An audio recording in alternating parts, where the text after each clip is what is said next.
pretty damn good music. Hello, hello, hello, everybody. You can wave, you can scream, although we won't hear you. Hello, hello, hello, hello, hello, legends of the Magic Count Society. This is an incredible turnout, I just want to say. I mean, over 40 people here, and I'm seeing a lot of new faces. Oh my goodness.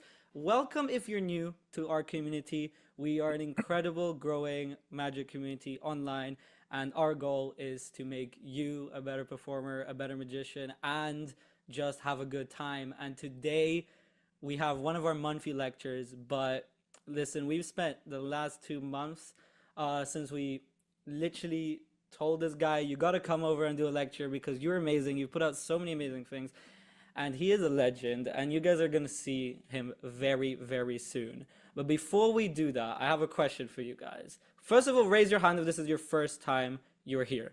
Is this your first lecture on the Magic Council? See, Kevin, Vincent, Ian's biggest fan, first time here. Looks like you have a biggest fan, Ian. It's pretty exciting, pretty exciting. Who knows? So welcome to all of you new legends. Thank you so much for being here and spending your Saturday afternoon with us here today.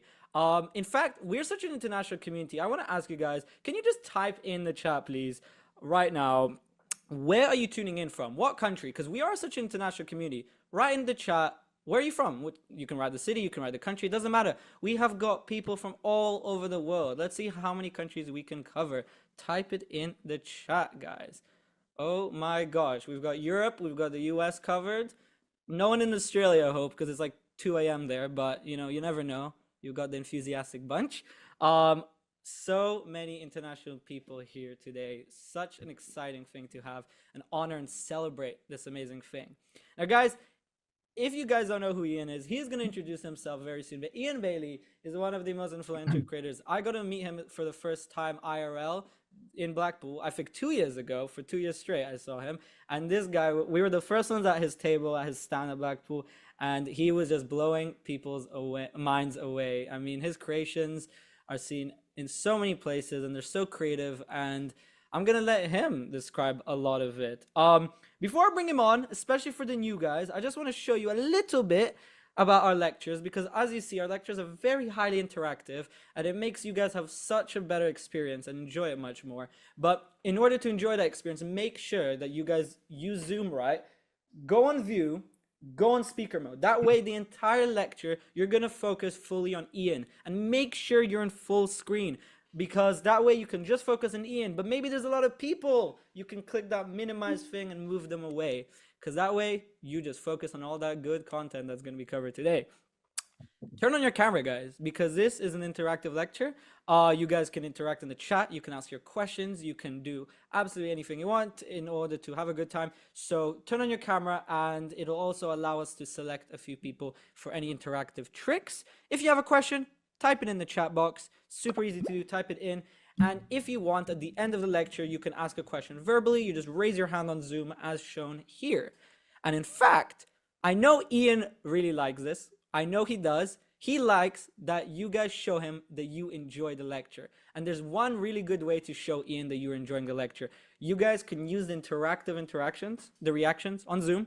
Click that and just react. You can react with any emoji, and then on Iain's screen, you're going to see emojis. And then Iain is going to smile. Okay? You guys got to promise to react. We want Iain smiling. And last but not least, guys, I want to invite the one and only, the incredible, guys, Iain Bailey. Oh my gosh. Hey, how are you? How are You you? right? I'm doing great. I'm in such an Good. exciting mood today because we gotta have you on here. How are you? Oh, stop it now. Stop it. I hope I don't ruin it for you. You won't, you won't. We're so excited. As I said, I remember I just talked to you earlier, and it was like 2 months ago, we reached out and we set this thing, and we knew we wanted you since the start. Tom had the idea, I'm gonna be honest. He was like, we need to get Nice. Iain, and I was like, hell yeah, we do. Hell yeah, we do. So thank you for being here so much. Thank you. Yeah, no, thank you for having me. It's going to be a good evening. I'm looking forward to it. I've got a lot of stuff to share. There will be a lot of chance for interaction as well and any questions. So we can go off in a lot of different directions if you would like. But yeah, I'm going to do a lot of what I cover in my normal lecture, which is a lot of everything. It shouldn't be a bit of everything now. Now I've re-looked at the list. It's a lot of everything. It's a lot So of everything. there you go. Yeah, We're renaming the thank you lecture for now. joining me, everyone. No, yeah, a lot of people ask about the title. If you had to say like four types of magic that are covered today, or three types of magic, let's say, what would you say? There is uh, so a lot of it is fun. I Hopefully, like that. 100% of it is fun. There 100% is will be, yeah. a percent, probably a third of it is mentalism. There will be a couple of kind of everyday carry items, and then there'll be kind of specialist tricks, kind of like card tricks that Yeah. you take out. So there's a whole mixture. But yeah, there's only really one or two card tricks. Everything else just goes off with different props I'm and personally happy with yeah. that. I actually, you know what? I have a lot of respect for magicians who actually come up with card tricks. I've tried in the past, and I've got no patience for kind of working out strategic ways of dealing out cards in order to force. My mind doesn't work that way. So the card tricks that I do Yeah. are still very different. They're not your standard card tricks. The card is really just a means to an end. So yeah, there's definitely a lot for everyone. I'm super glad to hear that. Ian, we have a lot of different people here, but we've got your biggest fans, so I'm sure they own a lot of your magic. But I'm curious, Ian, out of everybody here, let's ask them. Type guys yes in the chat if you own at least one Bailey magic trick. And be This is honest, if you don't, just say no. But Ian's this released a is bunch where the of embarrassment. This is where the embarrassment. no, it's not worth it. Yes, 100% so Oh, far. two people. Two things, 2 points. Oh my God. Type yes or no, guys, if you want. Let's start for 80%. That's good. 80%? Oh, oh no. No, Okay. wait, let me get the poll off. Well, whilst Hopefully we're here for like a hopefully we can change that snapshot for now. moment, we can Yeah. snapshot this. Now it's 50 It's 50. good. There you go. They're You know what? 50 It's like you've taken it away before it started going down. You took it away. It was good. No, to be honest, I find that good. Like I think one of the reasons why I like to do lectures is to introduce myself to other people and kind of get my name or products out there. So if people don't know who I am or haven't, but the worst case scenario is you do know who I am, but you don't like any of the products, Oh.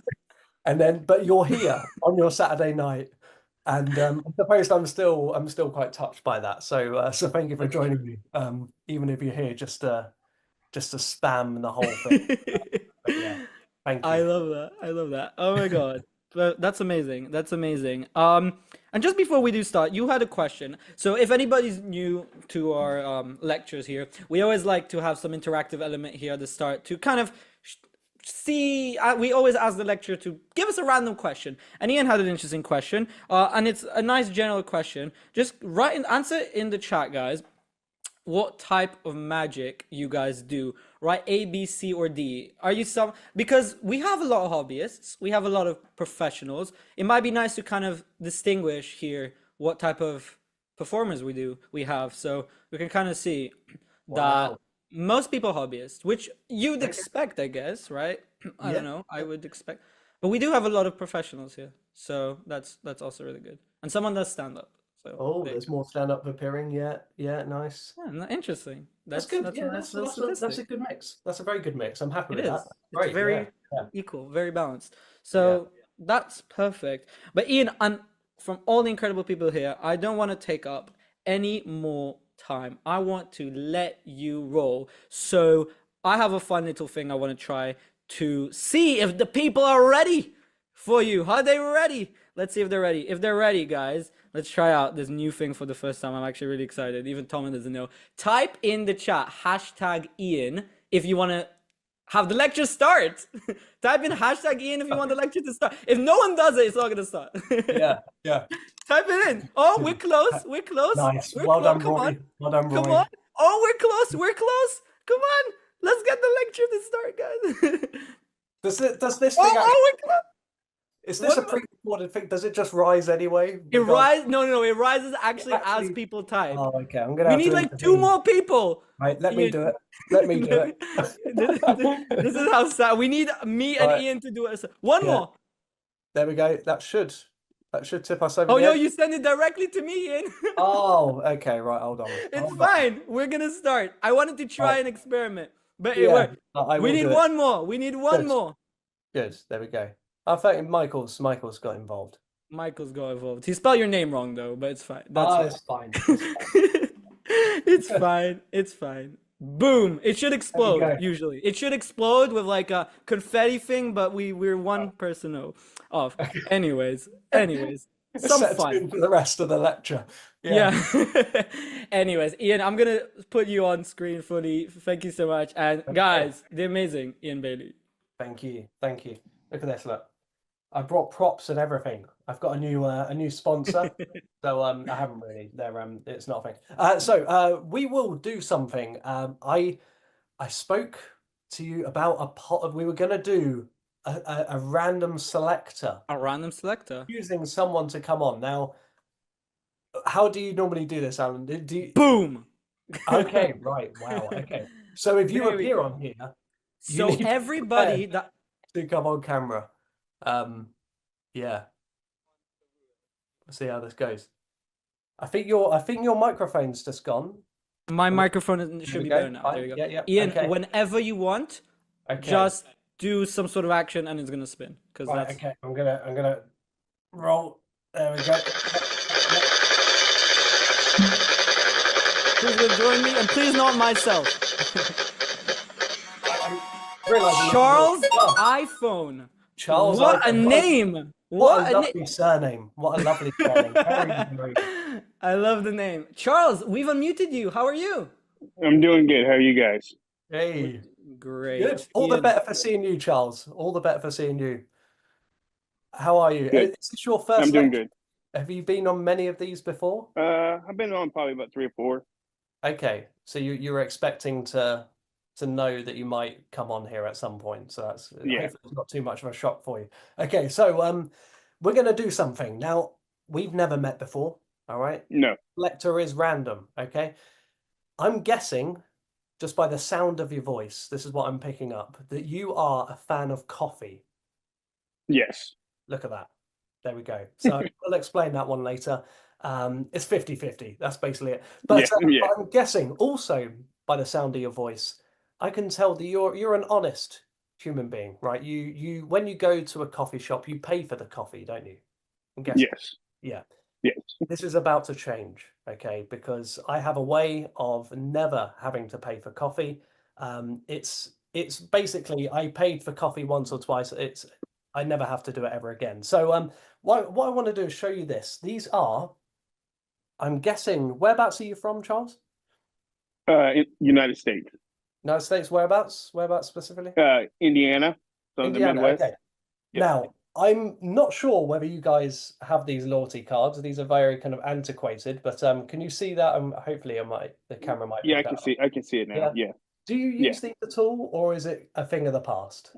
I don't use them, but I've seen them No. before. Yeah. Okay, yeah. So yeah, so some people the UK went through a phase of having them, and then apps came in and destroyed it. But now there's so many independent coffee shops, these things are back around again. Okay, so there's loads Yeah. of independent coffee shops. Basically, what I have here is a bunch of blank cards. Okay, so these haven't been stamped yet. Okay. However, I do have one fully stamped card. So I bought myself 9 cups of coffee, and ever since then, I've never had to buy another coffee since. All right, because of Hmm. this. So, what we're going to do, you're going to be the barista. All right, not the barrister, Charles. I don't want to see him again. Okay, I'm going to give you this. I'm going to change to this camera, which hopefully will bring up a slightly better angle, which would be, yeah, there we go. So, I have my fully stamped cards. All right, you're going to Okay. make me a coffee. What kind of coffee are you going to make me? What do you think I would like? A caramel macchiato. Excellent. That's exactly what I would like. Okay, that's good. That's good. So you're going to make that now. I've got my 9 stamps. I get a free cup of coffee, right? Now, what I want to do is be Yeah. able to reuse this again and again and again. So I have a way of doing that, right? So what I do is Okay. I give you the fully stamped card that goes down over here. Everything is mirror image of what you expect on here. So I have to kind of move around a bit. So I Yeah. give you a fully stamped card. Now, in order for me to reuse that, I do this. I grab a blank one off the stack. And all I do is I give it a shake. And watch this. I can actually steal the points off the card I just gave you back Hmm. onto my card, which means Nice. that the card that you were about to throw away in the bin is now blank. Boink. Look at that. Now that allows me to Nice. obviously reuse this again and again and again. Now, there is a way, obviously, if you're doing this with a big group of people, you can't do that to the same barista more than once. They're going to catch on. All right. So Yeah. this is what I do. This is the way around it. I place the blank one on top, turn this over, and once again, you can see they're all blank. Hopefully with this camera, it's slightly better, apart from one that I've done before. And I'm going to place this here, give it a flick, and now look, every single one is fully stamped, meaning free coffee. Nice. And there we go. I've never had to pay for a cup of coffee. That's pretty good. Now, it gets better, Charles, because I know you're about to fall off your chair in excitement there. But it gets better because on the back here, you'll see there's a 20% off a coffee of the month.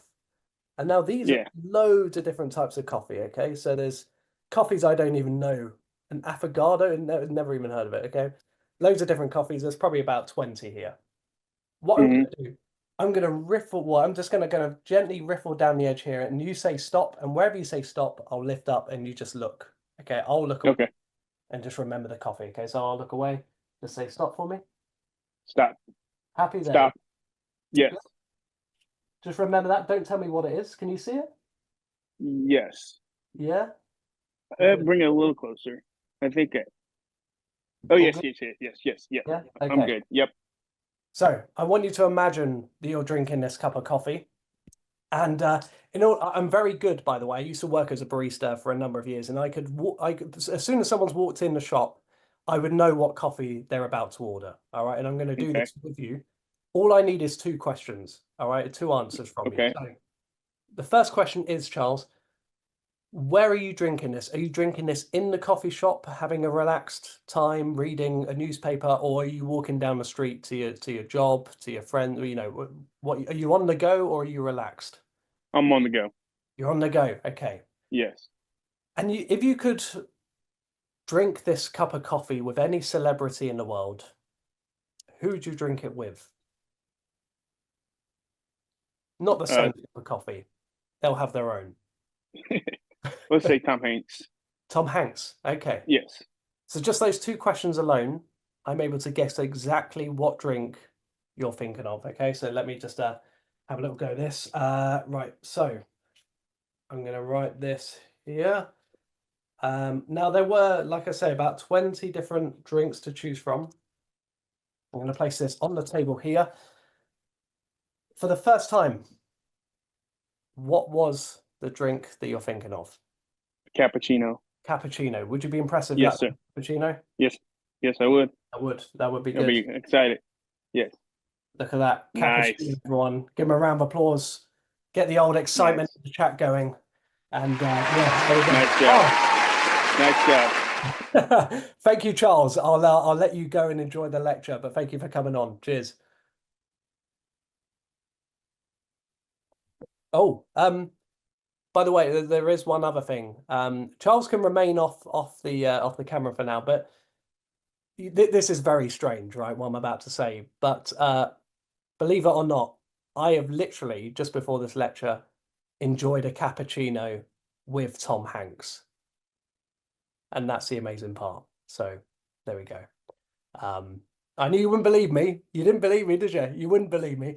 So what I did is I kept the cup. All right. Now I know when you go to like Starbucks, they write the person's name on the side of the cup. They always spell it wrong, right? For some reason, I think maybe he didn't want to get recognized or something. At this particular coffee shop, they wrote his name, not on the side, but actually underneath. And I want, there's no liquid in here now, so hopefully you can see. But if I show you this, you'll see that actually Tom Hanks is written there the whole time. And that, my friends, is a miracle. There we go. Thank you. Hopefully you like that. So, Alan, I don't know if your audio's on. I don't know whether you want to chat about it at all. But yeah, it's a mixture of 2 effects of mine. Okay, so the first one is a trick called Cafe Hero. don't know if anyone's ever heard of Cafe Hero. This was a release that I brought out with the 1914. It's actually one of the first tricks I self-published. And then I sold maybe like 30 units to one magic shop, and that was it. And I made up tons and tons of them and just never really did anything with it. So yeah, it sat there dormant for a long, long time. And then I ended up releasing Roasted with Penguin Magic. And what happened was that was maybe 2018, maybe around that time. D. Christopher was working for Penguin Magic at the time, and he was filming Roasted, this prediction trick for the coffee cup. He was filming that, and then he saw me couple it with Cafe Hero. And then many years later, he then started the 1914, and then he approached me as one of the first people to come on to the 1914 and release a magic trick with them. And so I think because he had seen this in action and seen how it works and how foolproof it is, I think he knew that this was a good product to kind of get started with. Having said that, it didn't sell well. And the reason why is because it doesn't really, I think basically the 1914 now have kind of realized their niche market, target market group. And that's kind of mentalists who just want to do everyday carry kind of mentalist items, wallets and billets and that kind of thing. So it wasn't really the right audience for them. So it now means that I have some and I sell them. But essentially what it is a Svengali deck with coffee cards.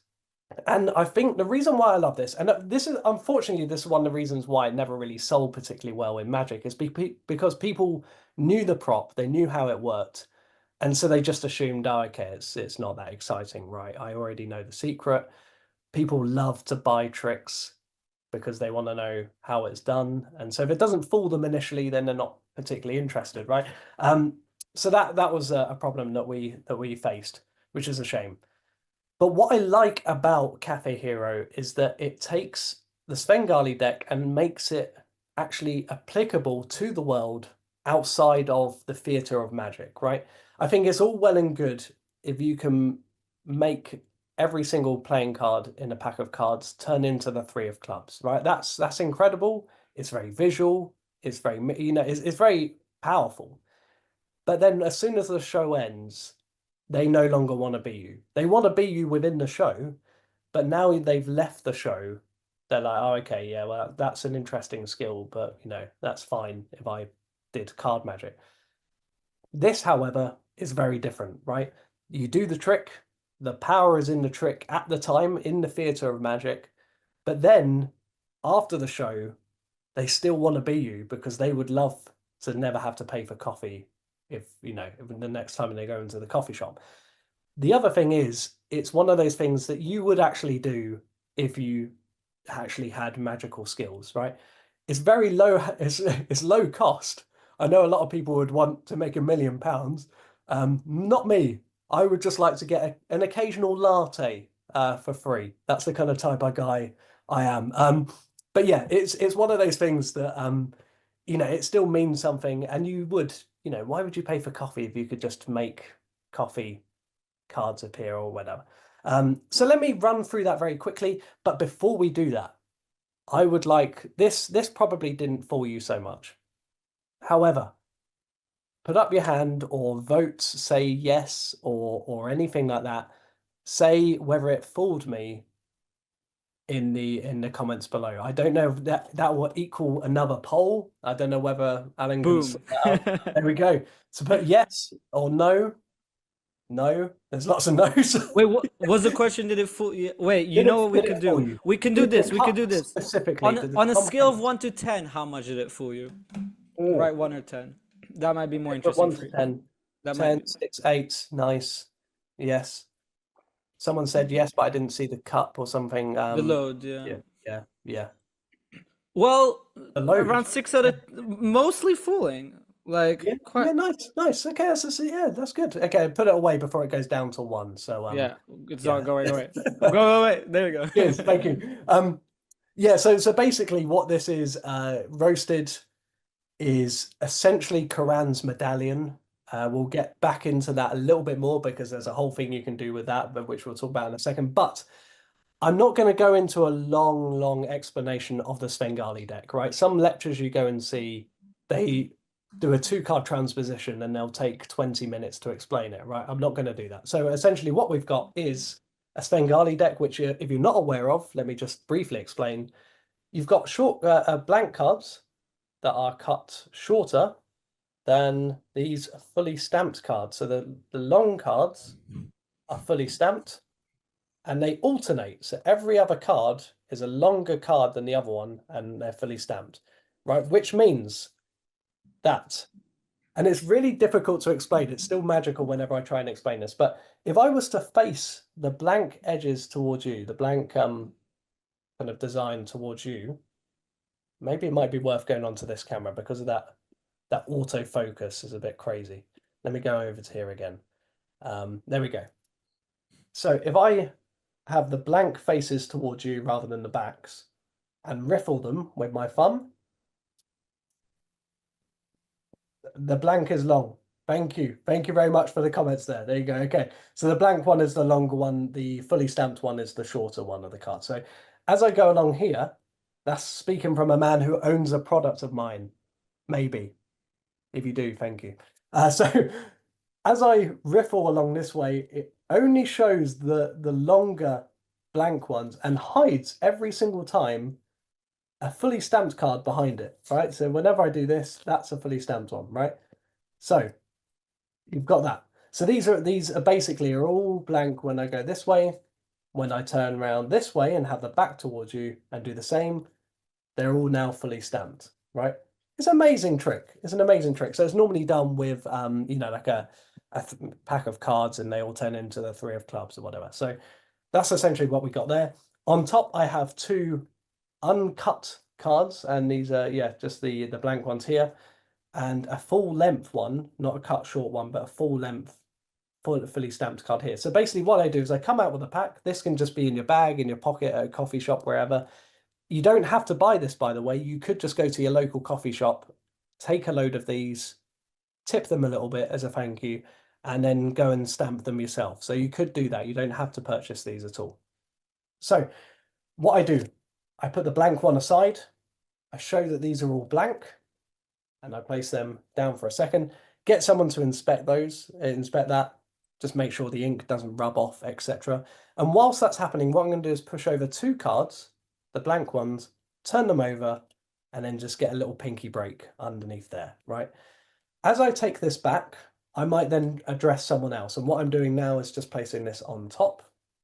So now I've actually got a break underneath 3 cards, right? So I'm ready for a triple turnover. I've got that there. I say to someone, you're going to be the barista, not the barrister. Now, it's jokes like that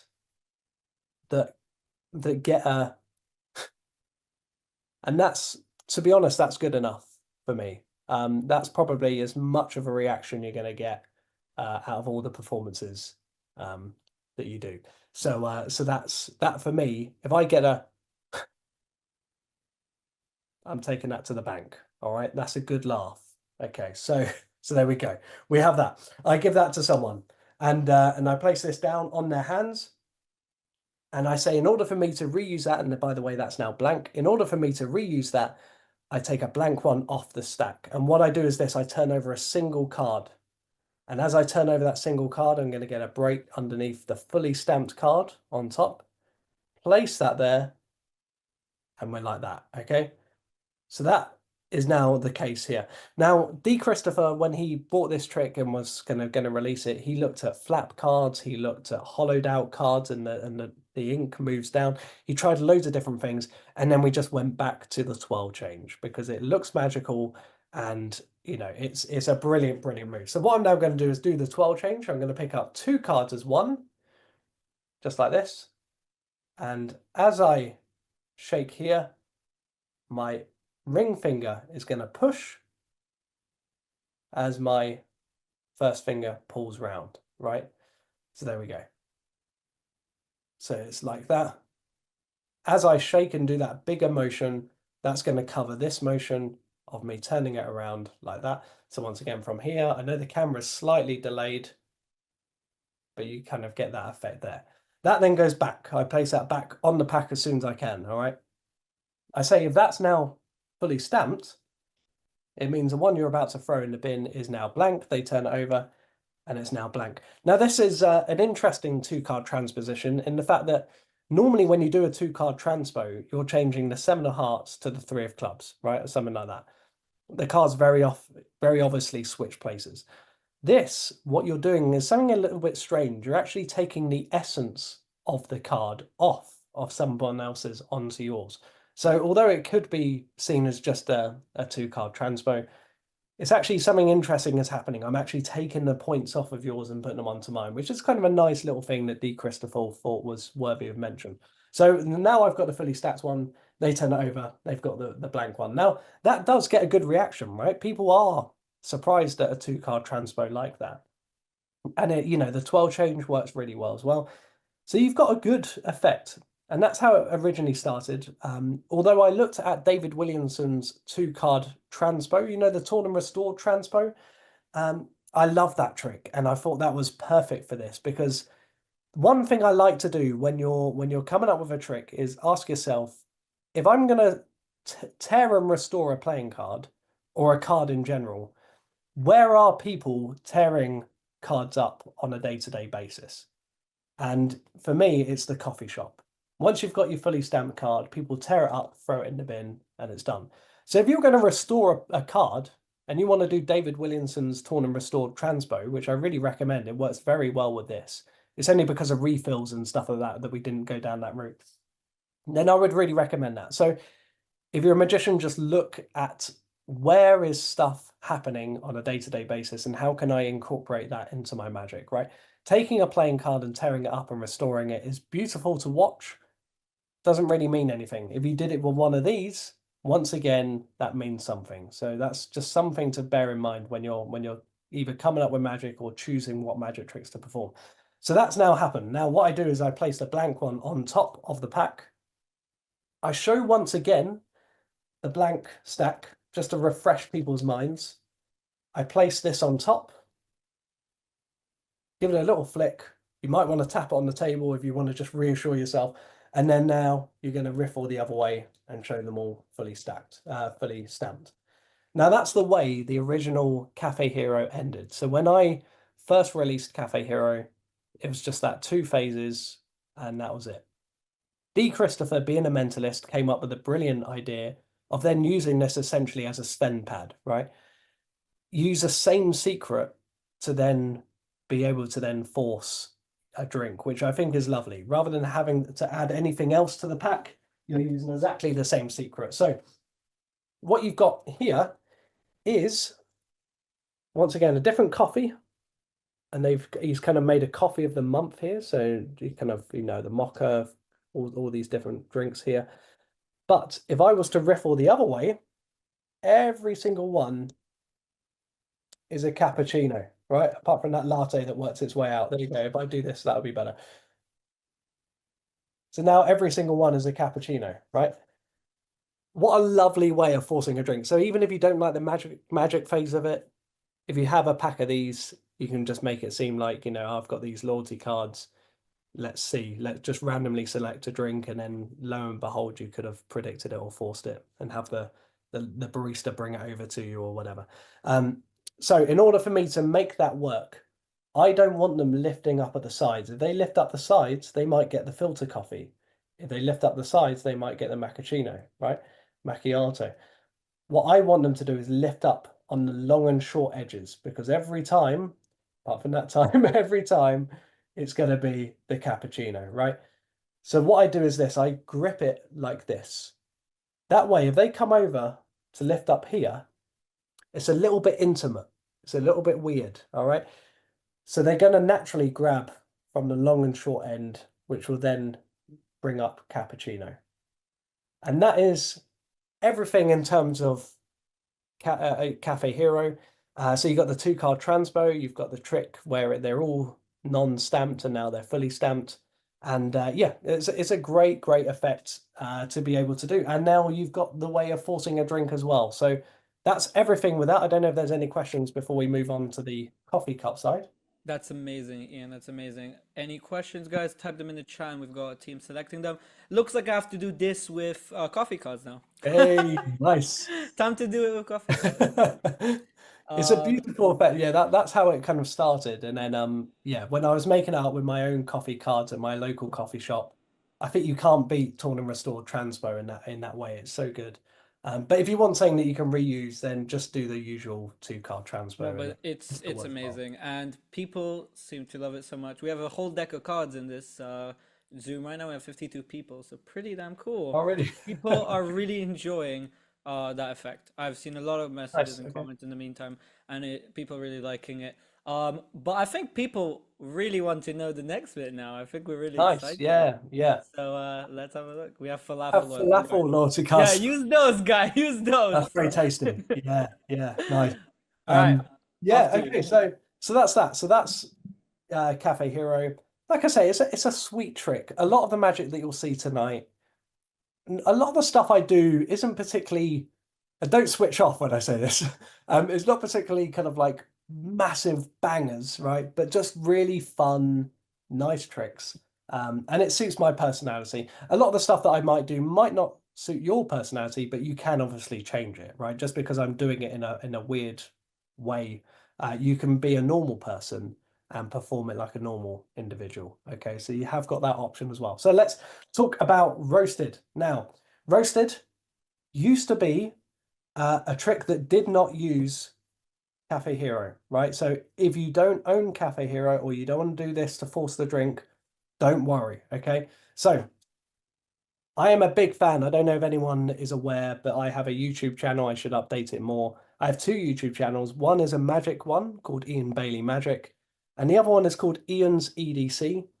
And I love things like pocket knives and all sorts. And I always have one, of some size, only small, not massive ones. All right, they're not weapons. Okay, but you will need a sharp object because this, my friends, someone mentioned a load, and unfortunately they were correct. So well done. But underneath here is a false bottom. Look at that. So this is essentially how it works. Oh, thank you. Good fan. Good fan. Someone commenting about the YouTube channel. So if you want to do Cafe Hero, you can force a cappuccino and you can not only guess the drink that they're thinking of, but you can also guess the celebrity, right? So two very, very good predictions done, right? Which is very, very good. However, if you don't have Cafe Hero, you don't have a means of forcing a drink. Maybe you've got digital force bag. You can obviously do that. If you don't want to do that and you just want it to be very, very almost impromptu, do this. Cut out a disc, and we'll talk about that in a second. Okay, what you're going to do, we'll actually talk about it now. There you go. A second passed. We're already there. We've arrived. Okay, so you're going to get your coffee cup. You're going to get a sharp implement and you're going to puncture the coffee cup just like this. And then you're going to run the knife all the way right around the coffee cup and then pop out that insert, all right, that bottom piece. It may be worth mentioning, please make sure you've finished your cup of coffee or tea before you do that. I'm just going to mention that, all right? So you want to do that. Once you've done that, you're then going to cut that out and now you can throw this away. You're not going to use this ever again, okay? You put that in the appropriate recycling bin. Thank you. Now, you've got this. This can remain in your wallet. You can put it in your pocket, wherever you want, all right? So this you just take with you to your coffee shop. If you order the same cup of coffee as you did last time, that's a perfect fit. Just do whatever you need. If you want to, do this with a friend, then yeah, just it's good just to kind of choose the coffee cup ahead of time and then go and do that. Or you can just arrive there early, get a spare cup, cut the bottom out, and then order the same size, whatever you want to do. But yes, to do that and dry it up, right? So just wipe it against a napkin just so it's nice and dry. That is your gimmick, and that is ready to go whenever you want. What I do, and so if you're doing Cafe Hero, Cappuccino will be pre-written ahead of time on a napkin. So get a pen, a Sharpie marker, write cappuccino, keep it face down on the table. No one needs to see that other side. What you're going to do is then place your bottom underneath and just rest it on the table. Now, I'm jumping around a little bit, but I want to just talk about this. What I did is, on this case, I actually, rather than using a knife to cut this out, because when I do lectures, I'm doing this a lot and a lot of times, I make them up in bulk. So you can always do that as well if you go to the coffee shop a lot.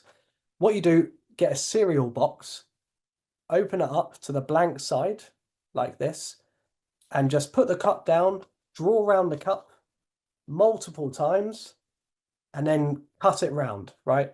And it should be, this lecture will be able to be rewatched. Yes. The only thing is there will be a discount code for all of my products towards the end. So and the discount code will only be good for the next few hours. So you may miss that. But You know what? If you're, I was gonna say we totally forgot to mention this all part. right, yeah, So yeah. I'm so sorry for the interruption, but I want to say for all of you legends, 52 of you, and anyone else, I got something stuck in my throat. Sorry. Um, this stays till the end. You guys are in for a treat because you have three things that you can possibly, get that no one else is getting for being in the end. Number one, you'll get a really cool discount code. Number two, you guys will be able. Ian, do you want to tell them about the second thing? Is this the giveaway? Yes. Yeah. One of my items will be given away. I'm going to leave it as a And mystery. keep that secret. Keep that secret. Yeah, yeah. One person, one lucky person who's here live at the very end will get. It's not the penknife. It's not a penknife. No, it's not. It's a really, really, really, really cool thing. And we're also at the end gonna play a little video that no one has access to. So very, very excited. So back to you, Ian. But stay till the end, Thank you till very the end, much. guys. Cheers. So yeah, so yeah, you're gonna make these up. So you can make these up ahead of time, just draw around them and then cut them out. And then now you've got a whole load of them, all right? I used Weetabix here in the UK to make up my gimmicks. Before you ask, it will work also with a named brand supermarket cereal. All right, I know you're going to ask. You thought, is it only going to work with Weetabix? No, it will work with Tesco's own brand Weetabix, kind of wheat biscuits is what they call it, or any other cereal, So that's what you do. So now you've got all your gimmicks ready. If you're doing Cafe Hero, once again, cappuccino's pre-written. This is blank. You're going to put the writing side down here on the table. You've got your coffee cup. This could have water in it, but or your drink, your cup of coffee. It could have coffee in it. And it's appropriate that it does have coffee in because it's your coffee, right? This is the coffee that you're drinking from. You've gone up, you've ordered this. It's okay for you to drink from this cup. It's okay for you to touch this cup during performance. Someone mentioned about it didn't fool them necessarily because they didn't see the load because I took it away. When you're doing it on camera, I had to find a way of doing this and I just had to kind of lower it down and do the load there. But no one will see it in real life, honestly. Believe me on that. And the fact that you're touching your own coffee cup during the performance is not a big deal because it's yours. You paid for it, you're allowed to drink it. Okay, if your friends stop you from touching any of your personal items, they shouldn't be your friend. Okay, you are entitled to do that. It's perfectly within your rights. Okay, so we're going to get onto that, guy. We will get onto that. Okay, so it's certainly harder to get caught in real life. Yeah. So now we've got that. What I'm going to say to someone is this. I would like you to think of a drink. And let's ignore the cappuccino now because everyone will know that cappuccino is pre-written. You'll be able to make that link later. If, however, you don't do Cafe Hero, this is what I have pre-written on the napkin. Your drink. I have that pre-written on the napkin ahead of time. So if I'm just doing roasted on its own, that's what you have pre-written on here. I place this down on the table. I say to someone, I want you to think of any drink in the world. It could be a coffee, kind of a hot drink. It could be an alcoholic drink. It could be whatever you want. All right. Just think of a drink. and they think of a drink. You say, right, don't tell me what it is. Okay. And I ask these two questions, and I love these two questions. I say, right, okay, you're drinking this drink. What environment are you drinking this in? Are you drinking this in a busy nightclub? Are you drinking this in a marketplace down the street? Where are you drinking this? And let's say they say, I'm drinking this at a bar. You say, okay, right, interesting. And if you could drink this drink with any celebrity in the world, who would you drink this with? And let's say they say Johnny Depp. Let's say they say Johnny Depp. Or Tom Cruise. Or Tom Hanks. Let's go with Tom Hanks. That's a good one. Well done, Charles. Okay. What I do is I pick up this. I'm going to pick this up off the table, but I'm going to pick it up in a way which is hiding this underneath. Okay. Tom Honks. Okay, good. Right. So just reading comments as they come in. I can multitask. Look at that. So I have this here. They say I would like to drink that drink with Tom Hanks. You say, okay, interesting. Just look at me. Imagine drinking this drink. You can play this up as much as you want. You can make this serious or funny. And now I'm going to write not the drink, because I have no idea genuinely what the drink is. What I'm going to write is Tom Hanks, or whatever celebrity they name. I write this down. I now place the napkin on my open left palm, okay? And then place this down on the table. Now, what I've done is put this into coffee cup bottom palm, all right? You'll find it in Erdonase. It is there. He beat me to it. But that is the palm that you're going to keep. You're going to keep that face down in your hand, just like this, in a kind of a loose finger palm. So that goes down. You've written it. Goes down on your hand. You then place this down onto the table in front of them. And now you're going to take a sip of your coffee. All right. That was a lot of hard work. All right. You say to them, what's the drink that you're thinking of? And they say, a Guinness. You say, all right, a Guinness. Wow. Okay. Would you be impressed if your drink was written on that napkin? That would be pretty impressive, wouldn't it? And they say, yes. Yeah, it would be. They turn it over. They see your drink and they laugh. All right. Once again, not a real laugh, just a, which to me is good enough. That's pretty good. Okay. So at that point, you've got so much misdirection to, once again, I want to stress this, pick up your coffee cup, which you're perfectly entitled to do, and just place this onto the bottom of the cup. And all you're going to do is, because you cut it nice and tight around that circle that you just drew around, you're just going to push that in with your finger and just run your finger around if you need to. And now that is wedged in, right? There's no glue required. You don't have to do any kind of sellotape or anything like that. That now sticks in the bottom of the coffee cup. And you're good to go. That then goes back down on the table, right? You just took a drink, or you were about to, but then you thought, oh, I've got distracted by this. We had such a funny laugh, fun time there, and then you put your coffee cup down, right? No one's thinking of this. It's not a move. It's fine, all right? It's just you end up getting comments in the reviews of tricks, and people say, oh, there's a move that I didn't see on the trailer, and it's like, well, we can't put the move on the trailer because then obviously there's not a secret there. But the move isn't really a move because it's you're allowed, once again, you're allowed. Okay, so there we go. So they react to that. You let it die down, just like I did with Charles. We let it die down. The moment's passed. All right. Now, the great thing about the Cafe Hero is that this is actually a moment. This is actually powerful. They thought of a drink. You've asked two random questions. You've guessed it, right? That is still very, very good. And you could, in theory, leave it there. But with this, your drink, ha ha ha, you leave it. And you say, you know what? You never guess what? I was actually just drinking a drink with Tom Hanks. In fact, I kept his cup. A weird thing to do, but I did. And normally when you go to coffee shops, they write the name on the side of the cup. For some reason, they didn't do that. They wrote it on the bottom. Now, the great thing is, as you're drinking this, I prefer to leave some liquid in the cup for this reason. As they lift it up, they can't do this because they'll spill coffee all over themselves. All right, they can't do that. That's a terrible thing. If they did this, they'll spill it, right? Not good. So they're going to only pick it up that way, like that, and they're just going to look underneath and they're going to show their friends. So the great thing is they can't really, really closely inspect this because there's liquid in the cup, and they're not going to keep the cup because you're still drinking from it. And because there's no special gimmicks, you can just throw this in the bin. All right. So it's absolutely, there's no special gimmicks you need to keep. So that's great. The reason why I love this effect is it's essentially the Quran medallion effect. But it's once again, just like I asked, if you're going to tear and restore a card, where is the most appropriate place to do that? Where is it happening all the time? People tearing up cards, it's happening in the coffee shop.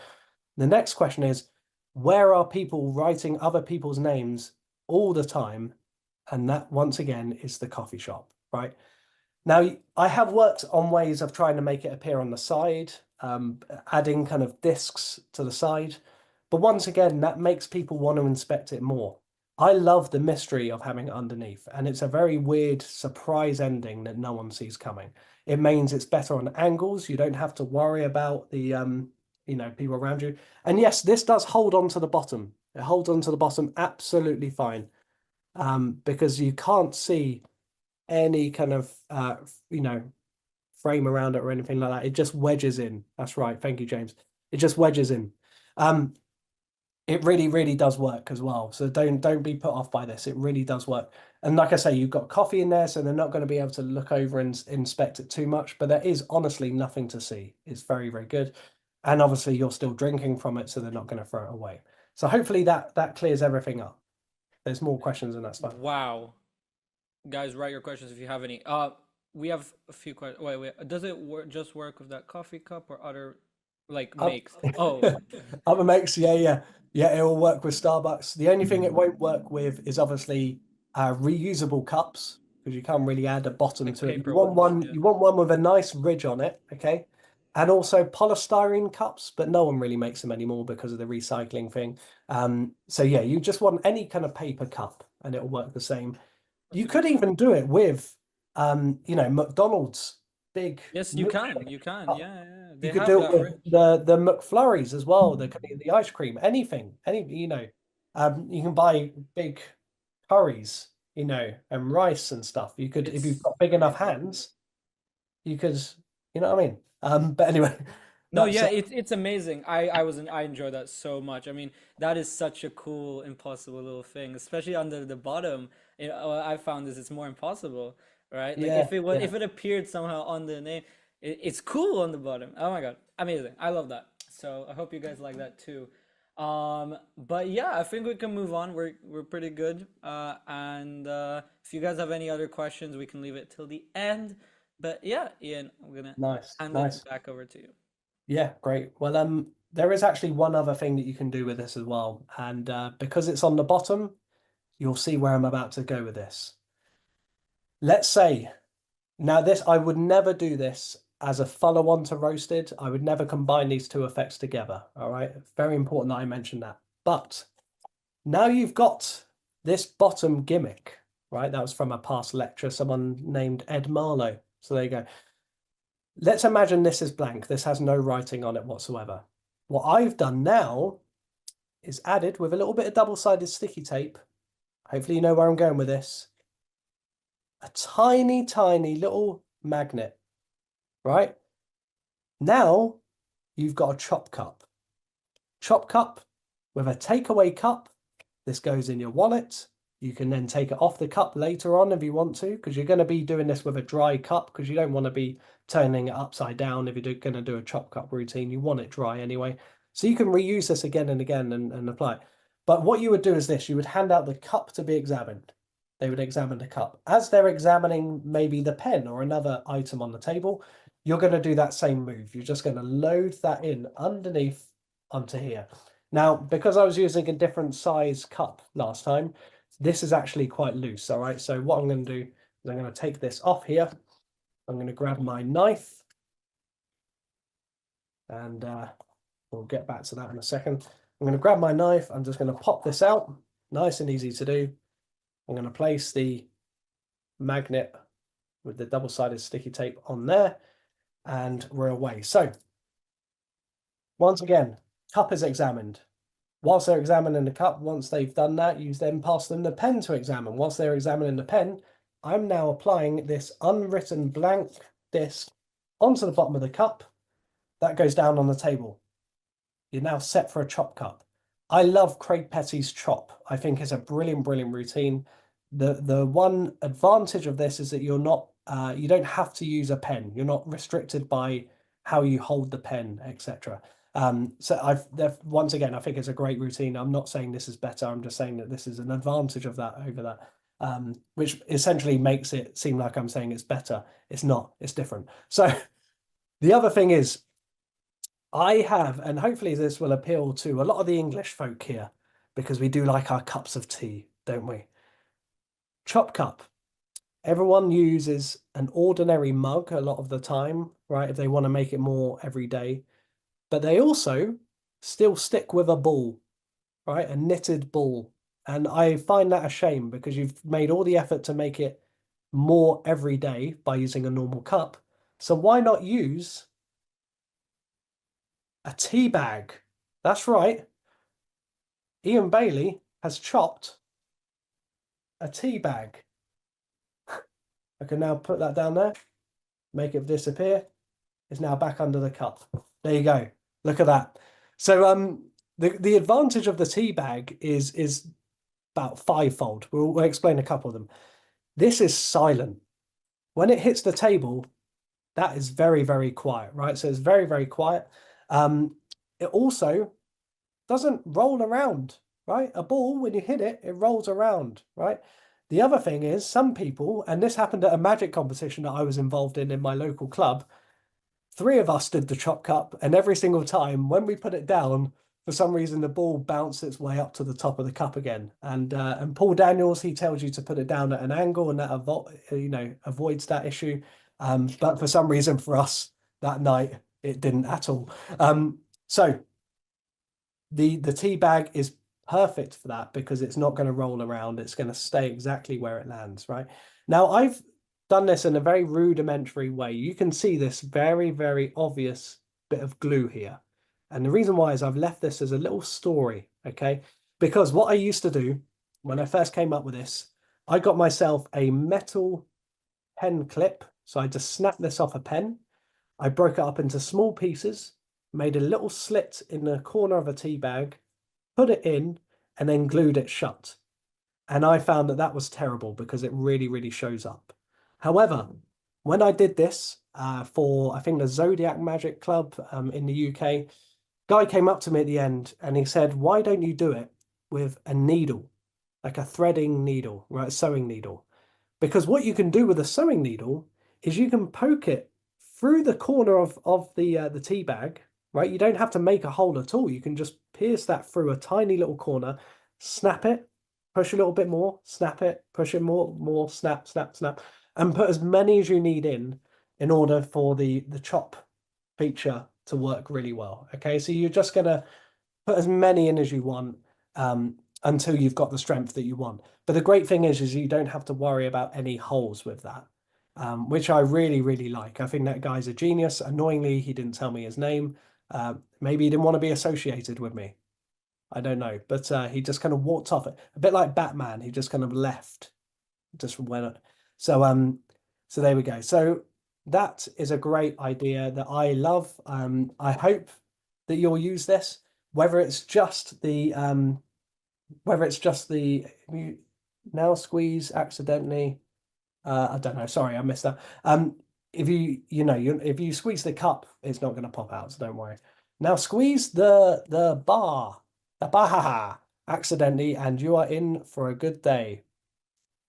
Oh, squeeze the bag with the needles in the bag. Yeah, if you snap them very, very small, then there's not a danger of that.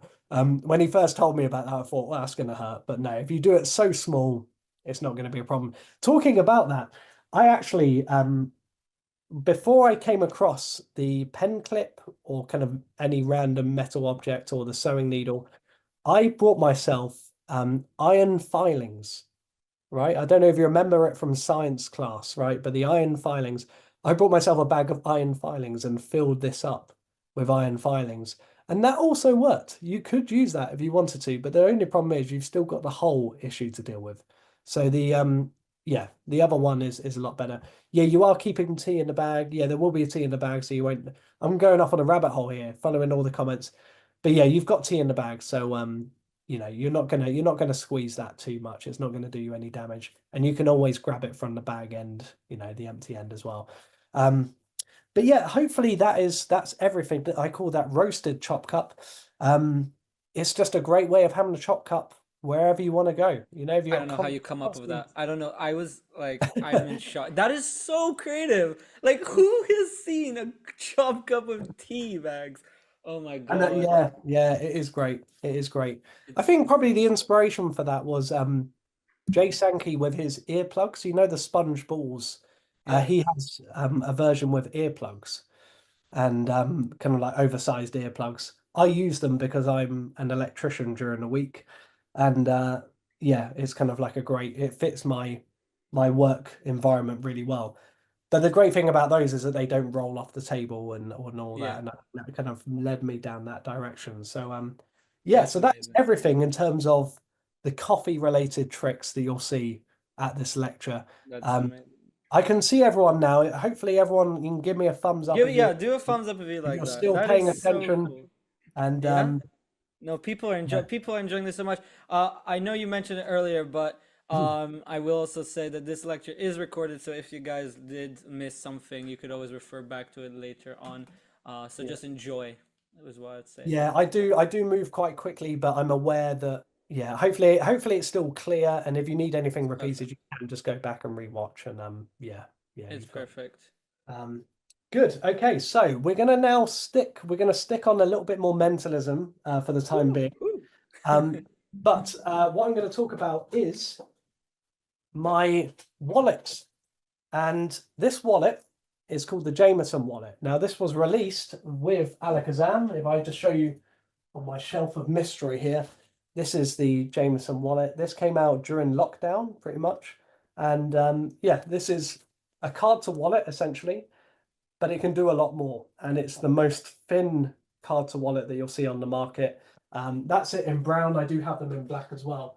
But the reason why I'm talking about this isn't to sell the wallet to you, but it's to give you some advice on peaking information. All right. So the way this wallet works in terms of the card to wallet, so I'll just explain this. I have no weird stitching on the back. A lot of the card to wallets you see, they have like a random seam on the back, and it just makes everything a little bit suspicious. There's nothing to see, right? This is actually adapted from a wallet that I used for many years. And what I've done is essentially here, I've just cut this slot here. I've just cut the slot so it goes straight into the main compartment.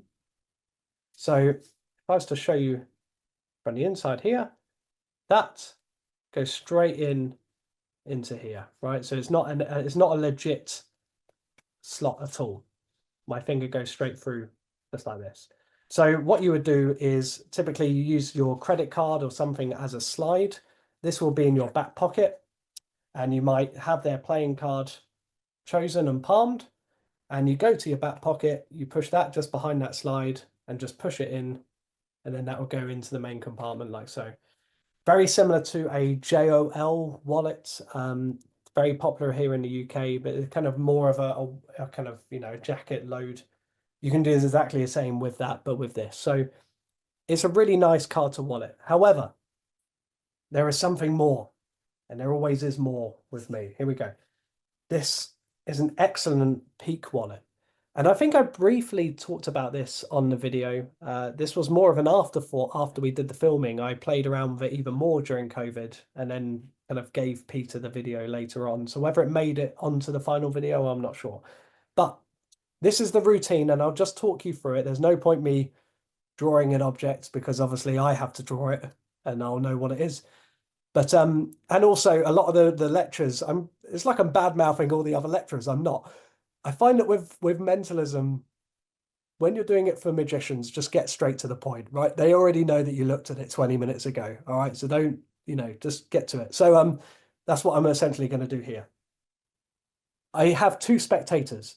I say to them, I'm going to tell you the difference between me predicting what someone is going to think and then also reading someone's mind. So with you, sir, I'm going to read your mind, and you, madam, I'm going to predict what you're about to think. Okay.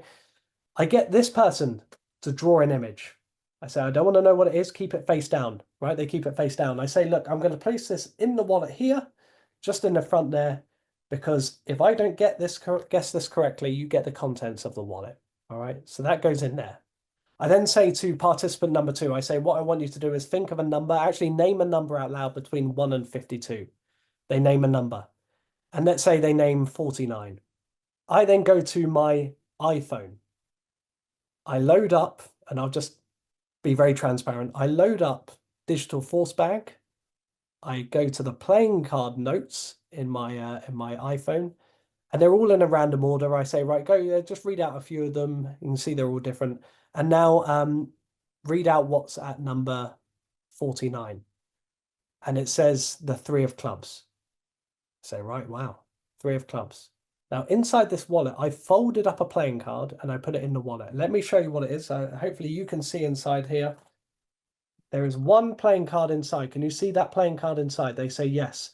I say, I don't want to reach in and grab it. I want you to reach in. So they reach in and grab it themselves. They put their fingers in the wallet. They reach in. They grab the playing card. They are thinking of the 3 of clubs. And lo and behold, I've got it wrong. I've got it wrong, right? It's the ace of spades. If I was here if we were here in the flesh, I would act this out, and I would fool you, all right? Because the acting, I start crying, I start weeping, I start packing up my things. It's quite dramatic. But yeah, so they go, oh no, Ian, you got it wrong. It's the ace of spades. I was thinking of the 3 of clubs. I say, silly me. I forgot to tell you about the small print on the card. Could you read out the small print? And they read the small print out, and it says, I know you picked the 3 of clubs. That, once again, gets a very, very nice reaction, okay? I fold this up. As they're laughing or reacting, I'm now placing this back into the wallet. And this is the reason why I'm sharing this with you. I'm placing this back into the wallet, but what I'm going to do is I'm going to go over to this section of the wallet. I'll explain more in terms of the workings of it. And now I'm going to place this back into the wallet, and I'm staring straight at person number 1's drawing as this goes back in there and goes down on the table. How good is that, right? The wallet basically has 2 sections, right? So it has the card to wallet section where you load a playing card and it appears in there. And then underneath, there's a little dividing flap, which allows you to put your coin unique gimmick in there and not spend it accidentally. All right, so it's handy just for putting coins in if you want to, magic coins and things. But I put this folded playing card in that side. I'm jumping around a little bit, but the reason why I'm sharing you is this.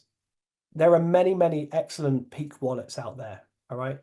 And inferior wallets, I should say. There's a lot of inferior wallets out there. But the main problem with these wallets is the whole dilemma.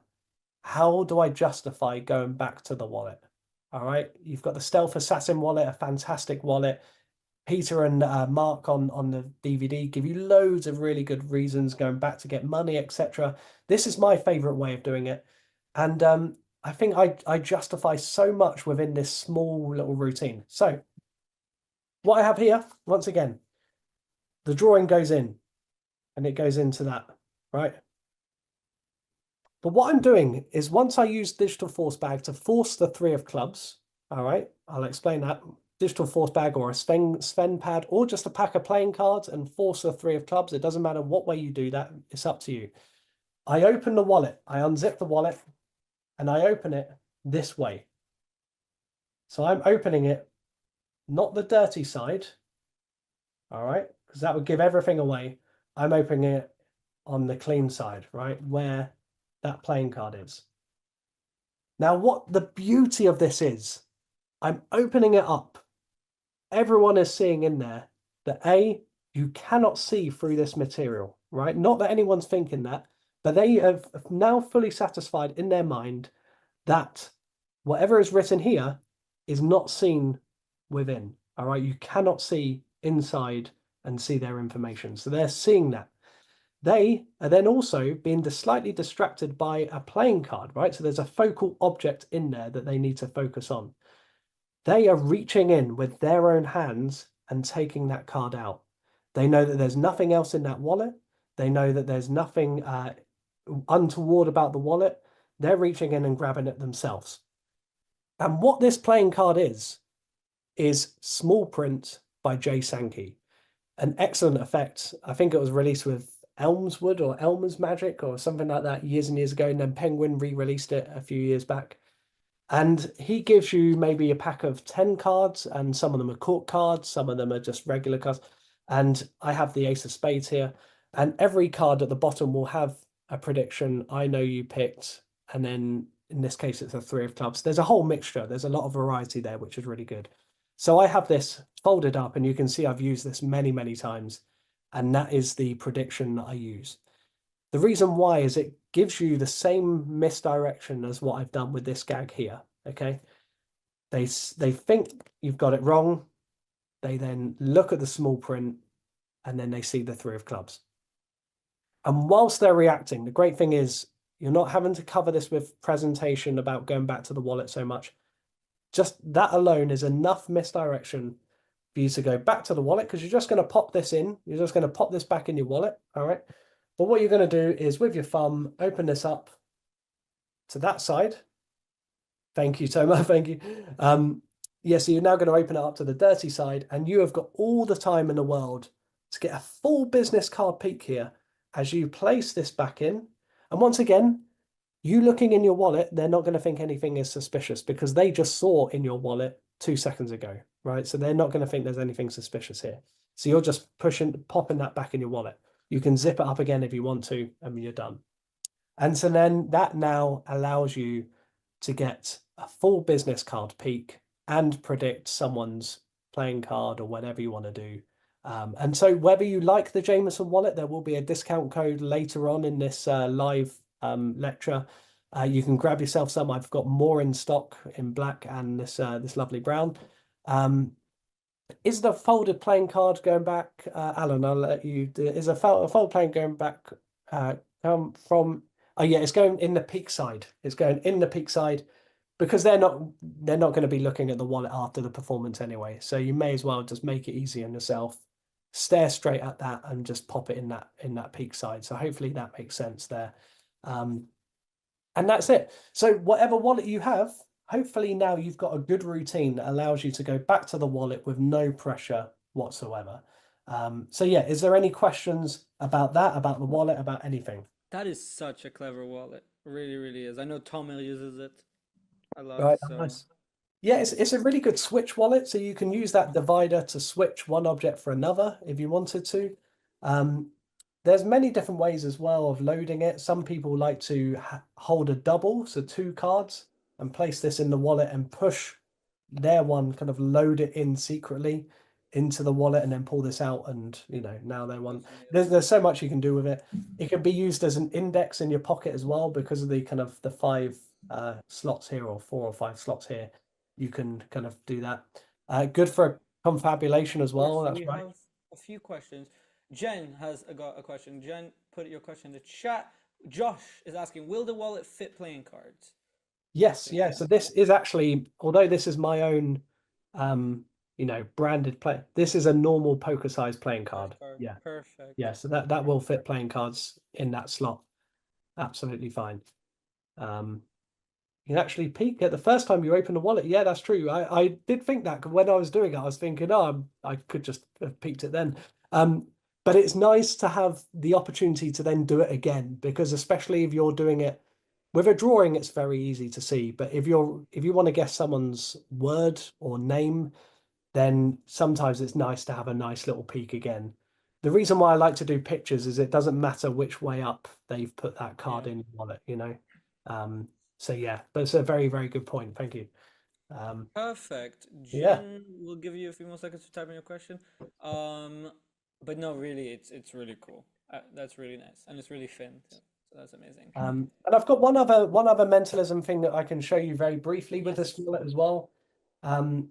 This routine is called the gift, and I explain this on the tutorial. And this got someone second in a magic competition. There you go. Second. I can only get you so far, and then you've got, and then you're on your own. All right. So I'll be with you. I'll hold your hand along the way. But yeah, unfortunately they didn't get first. They got second. But never mind. Do you want to quickly look at Jen's question just before, Yeah, since yeah, she's go for on it. Yeah. topic? When you show the side of the folded cards, does it cover their card on the other side? Yes, yeah. So the divider is actually really good. It goes right up to the kind of that edge of the wallet. So as I hold here, notice all of my fingers are running along that top edge, and I'm holding that, kind of supporting it. So yeah, it's actually hiding that flap very, very well. So there's no real concerns about that at all. The whole width of your hand is enough to cover any seam or any kind of gap. So hopefully that makes sense. Perfect, perfect, perfect. Anyways, Okay. back to you. So let's talk about this routine called the gift. I do this quite a lot at gigs, and this is very similar to roasted, or kind of, yeah, it is similar to roasted in methodology. I'm a big fan of double writing, and I'll explain that in a second. So what I do is I have a pad here, and they've got lots of different kind of topics on. So some are animals, some are passwords that people choose, celebrities, objects. Objects weirdly hasn't been filled in yet because there's so many objects in the world. I haven't chosen them yet. But what we're going to do is look at whatever's at number 2. All right. So I don't want to guess someone's password over the internet because it's, it could wreak havoc. All right. Although I could do it very, very easily. I don't want to do that. So what I've got is the 50 most common passwords that people choose. One is I love you. So whatever's the number 2 we're looking at. Apparently people write that. Monkey is one. Facebook one. Maybe your password is amongst these, and then that's another effect. Dragon is a popular one. Just a load of zeros. Why me? These are all existential questions people are asking. Not again. That's what you're thinking right now. These are, yeah, all the different ones here. Okay. So what I'm going to do, 1, 2, 3, 4, 5 is on there as well. Yeah, that's right. So Alan, I'll just use Yes, you. yes. Let's do that. So if I just run along here, you just say stop for me. Stop. Okay. Would you, don't tell me what it is, but just look at whatever's at number 2. Can you read Okay. that? Yeah. Okay. So that's your password. All right. I'm going to try and Great. guess your password with only a couple of questions. All right. So let's imagine we're at we're online. Okay, we're buying something online, and let's say it's an online magic shop. No, an online retail store.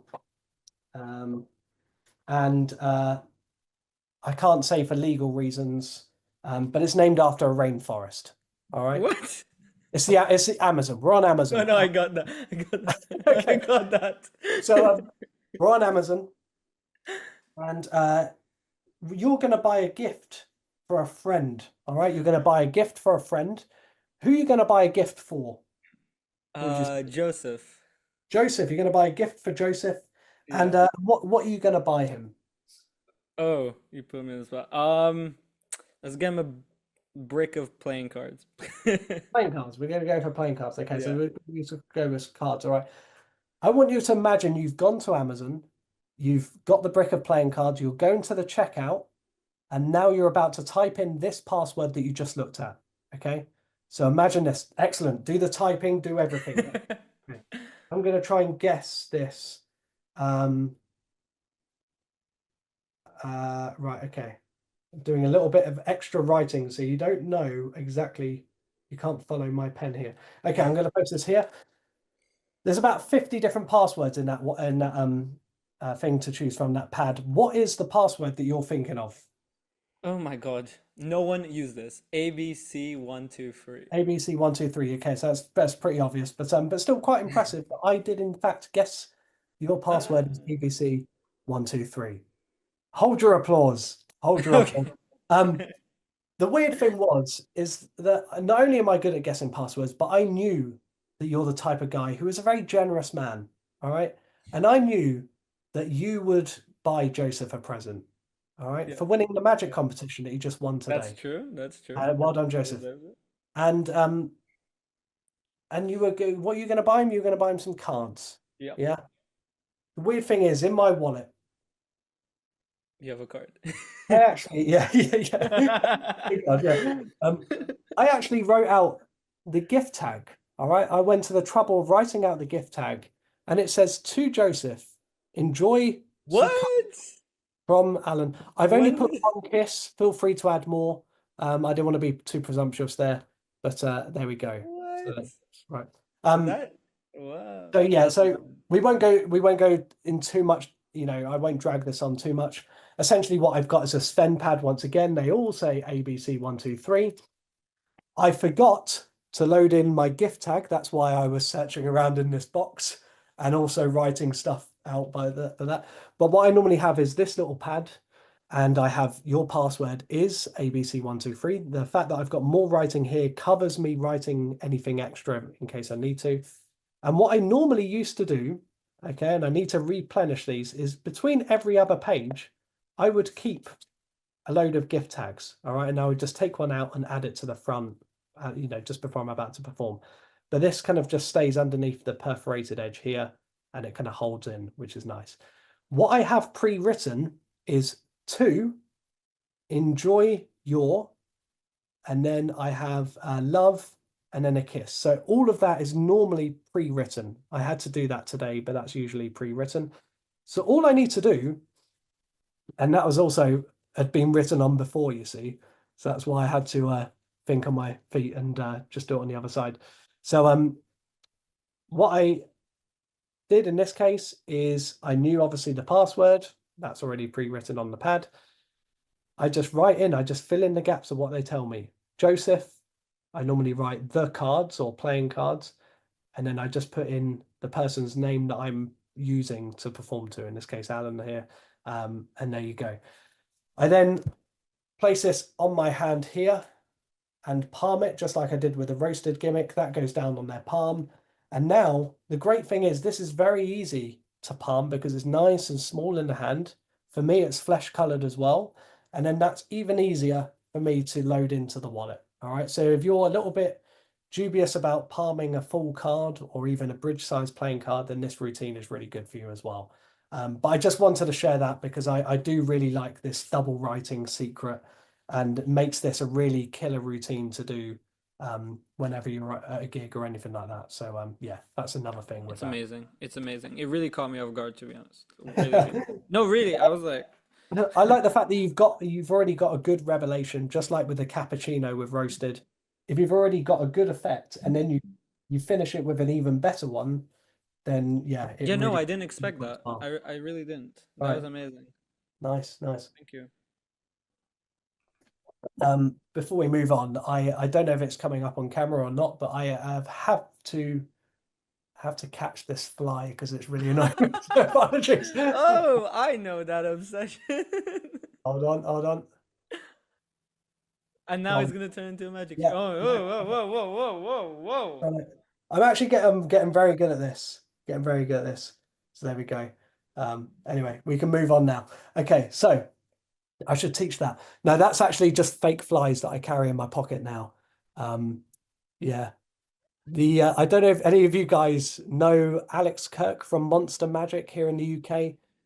He reviewed a trick that used a fake fly, and we were talking about this for That's ages. so funny, Ian. That's not funny. Oh my god. And it works better not on camera. It works better in real life because obviously they're in the room with you, and they know that there's no fly in the room, but you just come across as just a crazy guy as you're trying to perform, but you're just constantly waving your hands around. I actually thought there was a fly, Ian. I really know. thought. Yeah, I was like, what are you? We I did didn't this have at a like, lecture. what? I did this at a lecture once, and I just did it, but I forgot to explain, and they just thought that I genuinely just caught the fly. I thought you actually. I thought, why do you have such big flies in the UK? What is wrong? What is this mutation? Yeah. No, it's yeah. I'm glad I clarified that because yeah, it did just look like I caught it, but yeah, I just carry these in my pocket now, This is my version of three fly. Yeah, I do actually. This is what I call it. Free fly. Hopefully, you appreciate the pun there. Um, Oh wow, you're Basic, not joking. yeah. Look, I used to do good magic, and now I just carry fake flies in my pocket. That's the type of person I've become. But yeah, yeah, I do that, and then also I normally do this with a person's iPhone, but my iPhone currently is being used for the camera above. But let's say this: I've got my does it fly by? Nice, nice. You can perform it on the fly. You can just wing it. There's a lot of puns here. Um, but yeah, I don't know if you've ever had. This is a an external hard drive, but you know the charging port. Alan, have you ever had with your iPhone or your mobile phone? Have you ever had a problem with dust being Um, caught in the charging unit before? The no. charging. Okay, I've had it where basically you can't charge it because there's so much dust in there, right? It doesn't work. This is a way of removing it off any phone. All you do is this. You blow once, tap twice, and then there we go. Look, there we go. You can pull that ball of fluff What?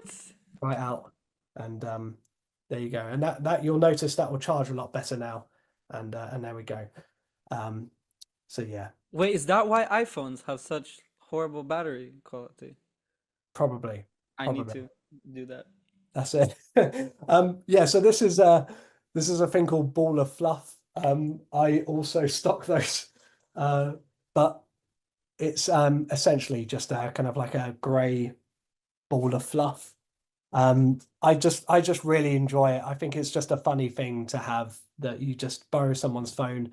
And quite a lot of the time, people do have that problem where they can't charge their iPhone because there's dust caught in it. So yeah, I basically pretend as though I walk around the wedding or the gig that I'm at, and sometimes I have like a list of things that I can do, and someone chooses one off the list. And one of them is like a repair my phone. And I basically make it look like I used to work at a tech store or somewhere like that. And I would borrow their phone, ask what model it is, and kind of hold it up and say, "Oh, right, yeah, you've had a problem with the charging port before, is that correct?" And they're like, "Yeah, I have." You go, "Okay, leave it with me." And then you do that, and then you pull out that ball of fluff, and it gets a very good reaction. But yeah, it's just a fun thing that I like to kind of throw in every now and again. So yeah, not exactly tricks, but just weird things to have in your pocket. Um, there we go. I'm guessing there's no questions on On flies and yeah, fluff. we can spend the No. next 2 hours going into detail on that. What I will do is I want to tell you a something. Actually, yeah, let's bring up one of those polls right now Let's do it. Let's do it. You want because to start? yeah, what I wanted to do is basically ask people who their favorite magician was. And this doesn't have to be a magic creator, it could be a performer on stage. Type it in But the chat. I'd just like to know, yeah. So if you just in the chat put Type who one your person. favorite magician is, and yeah, we'll start getting some. Leonard Green, yeah, nice. Richard Osterland, all right, wow. Okay. Ian Ian Bailey, Bailey. There you go. stop it now. Max Maven, Type it in, guys. Type it in. Eugene Berger, Spidey. You know what? All of these people are just extremely uh, serious mentalists, and I'm slightly worried that that this lecture's slightly different than what you're thinking. Amazing Jonathan, good. Okay, that's someone a bit crazy. Craig Petty's appeared quite a lot. Chris Very much Cox, so, yeah. interesting. Animan, wow, nice. Yeah, okay, there's quite a lot. Dynamo, yeah, nice, nice. Awesome. Dynamo's great, actually. Dynamo, he Wayne Dobson as well. Yeah, great. David Williamson, which is one of yours, right? Yeah, David Williamson's one of mine. Yeah, yeah. Um, Perfect. yeah, no, it's good. Uh, yeah, it's. I kind of wonder. I think also if you can put in one word why you like that magician, try and narrow it down into one word and then type it into the comments again, and we'll see why people prefer that magician or love that magician. We got fun, funny, storytelling, Rapping. creative, uh, Yes, creative seems to be. humor. Yeah. Creativity is quite an aspect, yeah. experienced. That's interesting. Yeah, someone just says hi. That's fine. You can say that. Yeah, yeah. So there's quite a mixture in terms of believable. Yeah, nice, nice. I don't know if that's a dig against me, Dan, or whether my magic is believable at all. But yeah, I think what I like about that is the fact that there is a lot of different magicians that people have named, right? And obviously, I don't know a lot of the guys watching this, and I don't know the styles that you have or anything like that. But I think it's just really good to know that a lot of people like lots of different types of magic. All right.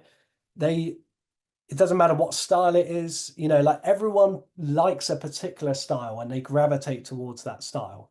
I remember Luke Germain did an excellent lecture at the Session Convention, and I don't know how many people are familiar with David Hasselhoff, but they would get he always used to ask people, put up your hand if you own David Hasselhoff's calendar, right? Every year, David Hasselhoff releases like a calendar for the year, and it's got pictures of him in his bathing suit and stuff like that. Right? It's very, very odd. And no one in the room puts their hand up. And he said to them, this is a very important lesson because David Hasselhoff, his calendar is one of the most popular calendars that sells out every single year. And none of you in this room have put your hand up and said that you've bought it. And I think what's interesting about that is just knowing that every single person has their kind of target group or the group that people gravitate towards them with. Um, and I think when I was younger, I'm 34. I'm not going to speak as though I'm a very wise old man, but when I was kind of like around the 20s, I really just wanted to see what everyone was doing on TV, whether it was Dynamo or Blaine, and essentially just copy that because that was what I thought was popular. It took me a long time, and probably maybe since I got married, where I just started to become more comfortable in my own skin and more comfortable just doing magic that reflected who I was when I wasn't performing magic, right? A lot of people are really, really good laughs until they start performing, and then they'll go really serious and they'll change their personality completely. And because they believe that that magic is stronger or more effective. When I actually think everyone's magic, whatever performance style you have, is effective and it is powerful, and you just need to be comfortable in your own style and just do what you want to do. Having said that, if you play a character and a very noticeably different character on stage than you are off stage, then by all means do that. I am a massive fan of Seinfeld. I've only just recently started watching Seinfeld, which is crazy, but it's on Netflix, and I grew up, everyone was watching Friends, all right? Everyone loved Friends. Friends, we could reenact all of the scenes, my kind of generation. Seinfeld, an excellent, excellent show that actually I think maybe was more popular in America than certainly is in the UK. But one of the writers is Larry David, and he's also got his own show called Curb Your Enthusiasm, one of another great show that I absolutely love. And he said this, and I thought it was very interesting, is that a lot of people, when they create TV shows, they always kind of look at what is like trying to make the characters likable for the audience. And he said that he just thinks that actually you should do the complete opposite. He says it's a lot more interesting for you to be kind of like horrible and a horrible character. He said you can go down that route and it'd be a lot more funny if you base a whole sitcom on someone that's not likable as opposed to likable. And I just thought that was really interesting advice. So you don't have to always look at what's popular. You don't have to look at what's, how am I going to relate to someone when I'm performing to them as so much. Maybe if you're at a wedding, don't go around offending people. But why not put on a stage show where you just make, yeah, 40 Towers is great. Why not put on a stage show that is completely different to your personality, and you are a horrible person, but people obviously know that it's just a character. And you can go down that route. You can do whatever you want, but I think just do what you find enjoyable. If you're performing magic that you don't enjoy, and you're performing magic that you are just doing because you think is popular and will get the money coming in, then I just don't think that's the best thing in my opinion. I think you just need to find out who you are off stage and just incorporate the magic into that and just have a good time. In my performance style, it's being hopefully funny or fun, just light-hearted. And all of the magic that I do fits that character. I'm not going off in a serious direction. For me, I have a very, very short attention span. If someone brings out a deck of cards and it goes on for more than 30 seconds, I lose interest. And it's a terrible thing to say, but I do. So all of my magic is just very quick to the point. Even the mentalism I do usually is kind of quite fast paced. Um, so yeah, I appreciate you letting me know those answers because it gives me an idea of what type of magic you like. Hopefully, some of this stuff you can adapt.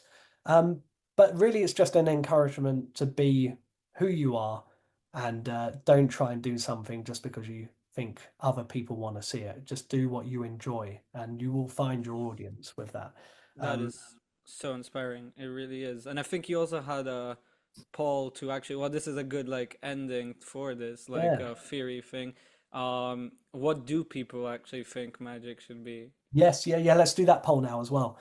Yeah, so you can put A, B, C, or After D. that, especially too. I feel like I'm on Who Wants to Be a Millionaire or something like that. You can, Yeah, honestly, it's yeah. great. But yeah, right. So insightful is hitting up. It's kind of splitting now. Well, Interesting. mainly just Fruit's funny and insightful, but Yeah, not yeah, about making people cry serious. Look at that. right.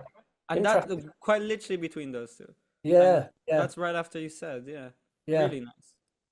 That's really good. Okay, yeah. And now people are voting seriously. Now No, serious yeah. started. I think yeah, I will talk about this now then. I think this is a good chance to kind of talk about this. Yes. Um when I and this will go quite serious now. But it's got a good point. I don't know if you want to play sad music, I don't know. But I no. When, could, when but I won't. no. But when I got married, within our first year of marriage, my father-in-law passed away. He had a brain tumor, he was given 2 months to live, and it was a horrific time round then. It was one of the reasons why I didn't really want to do magic full time, is because I had a couple of gigs during that season of my life. I should have given them to someone else. But when you're performing, you're essentially being paid to be happy, right? Like they are demanding an emotion from you, not you just to repair a light fitting like it is for my electrical job, but they are asking you to be happy, make our special day whilst all this other stuff is going on. Now, before we got that diagnosis, I had booked us to go and see um, Morgan and West. And I don't know how familiar people are with Morgan and West. They are very, very well known. Unfortunately, they're not performing together right now. Um, but for many, many years they did. And we had this booked months and months in advance before this whole season happened in our lives. And we went to go and see Morgan and West maybe a month after my father-in-law passed away. We had one of the best nights considering what was going on at home. One of the most joyful nights that we had ever had. And weirdly, I think when Eliza's dad passed away, and my father-in-law passed away, for some reason I thought she was never going to laugh again. I thought this was going to affect and just ruin, like that would never happen again. We went to go and see this show, and it lightened up our lives in such a wonderful way. And you look at their magic. Was it insightful? No. Did it teach them? Were they trying to teach a powerful lesson about how people observe things in the world and see their lives completely differently after the show? No, they had no desire to do that. Was it funny and was it silly? Yes, it was. And I think what has happened in magic is that there's a real tendency for us to think that if people aren't crying, or we aren't teaching them a valuable lesson about how to see the world through your magic, then it's trite and it's not worth anything. I made that mistake, in my opinion, and I read Derren Brown's Absolute Magic once again when I was in my early 20s. A fantastic book. I'm not knocking the book at all. My interpretation of that book was okay, every single thing I need to do needs to be really powerful. It needs to be insightful. I need to oh it Oh, I have that needs to enabled. be Ignore that. oh it's fine, yeah. Um it really, really needs to be a really powerful, insightful lesson that's being learned when I perform. And so my magic for a while just went very serious, weirdly. Everything had a theme. And if you were to try and interrupt that theme when I was performing at a wedding, then I would be thrown off because I've got to do this trick that's got to lead into that one, that's got to lead into this one. And I took my magic way too seriously. That Morgan and West show just changed, weirdly, just changed the way I thought about magic and the way that I perform because they're silly, silly tricks, but yet that evening was so impactful. Even though the magic wasn't impactful and it wasn't kind of like it wasn't in the trick itself, but it was actually upon reflection. And it got me into coming up with this pithy statement, which I've kind of has been my ethos with a lot of magic, is that when I perform, I want people to laugh in the moment of magic, but cry in the memory of it. Okay, I want them to laugh in the moment of magic, but cry in the memory of it. I'm not saying that when they look back, they realize it was a horrific thing that they've just seen. I'm not saying that. But like when I look back at the Morgan and West show, it really touches me because I'm like, oh, that was such a light relief in such a heavy time. John Archer, I've listened to a podcast where he was interviewed, and the impact that his silly magic has on some of the audience members, the stories that he can tell just make you weep. It's just so, it's so touching. And so I think this is one thing that I just want to say is like you look at the stuff that I'm performing, on the surface, what am I doing? I'm catching a fly in midair and I'm pulling out a ball of fluff out of someone's phone. And it seems like it's a stupid trick. But when people look back and they go, actually, you know what? Do you remember when we were really low and this guy randomly came out of the blue and he started pulling fluff out of our phones?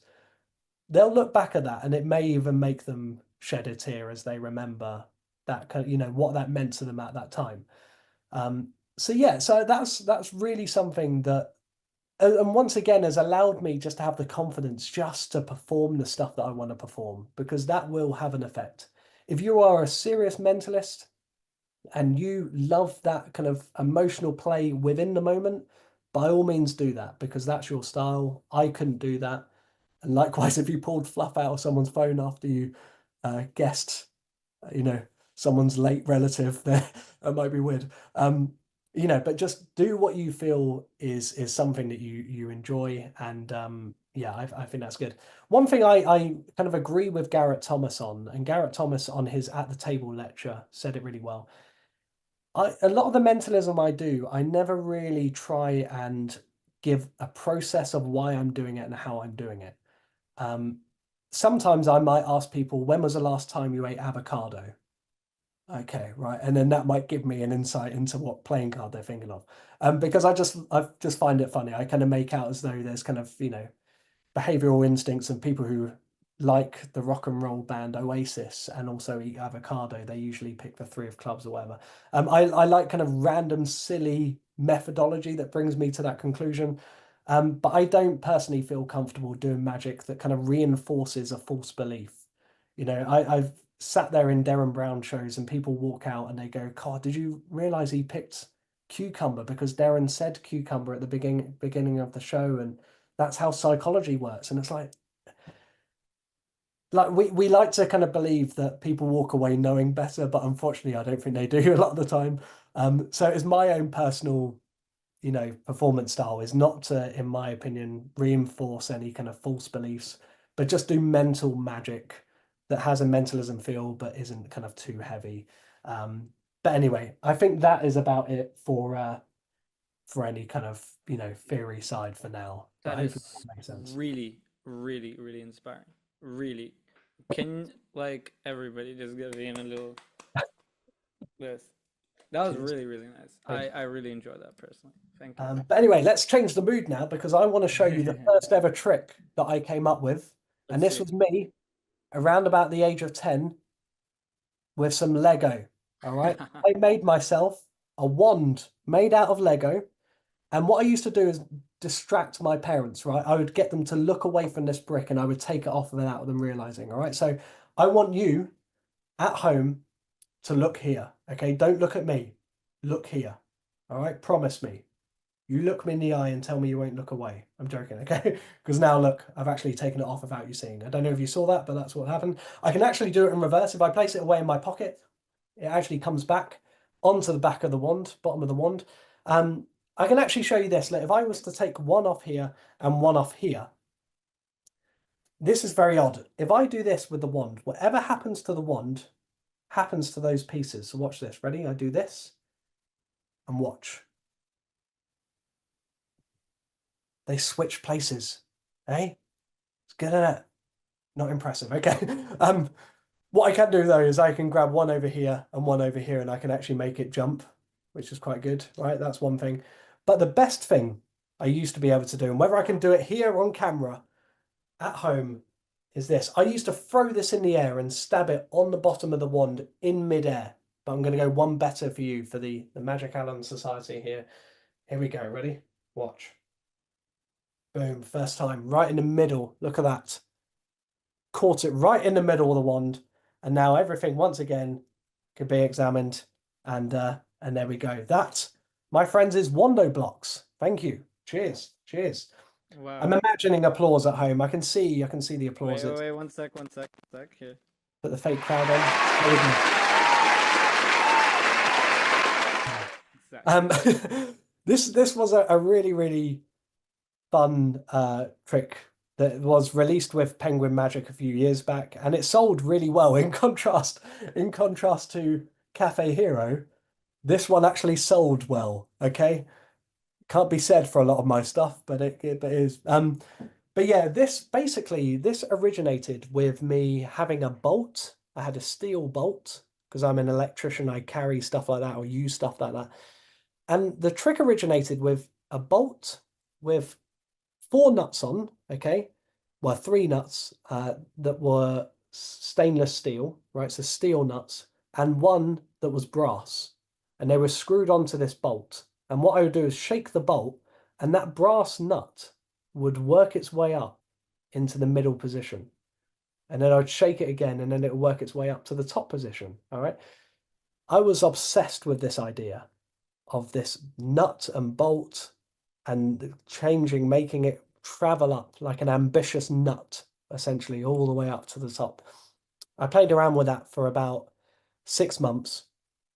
I showed Sean Dunn from Penguin at Blackpool many years back, and he said, yeah, that's an interesting concept, but no one carries nuts and bolts around.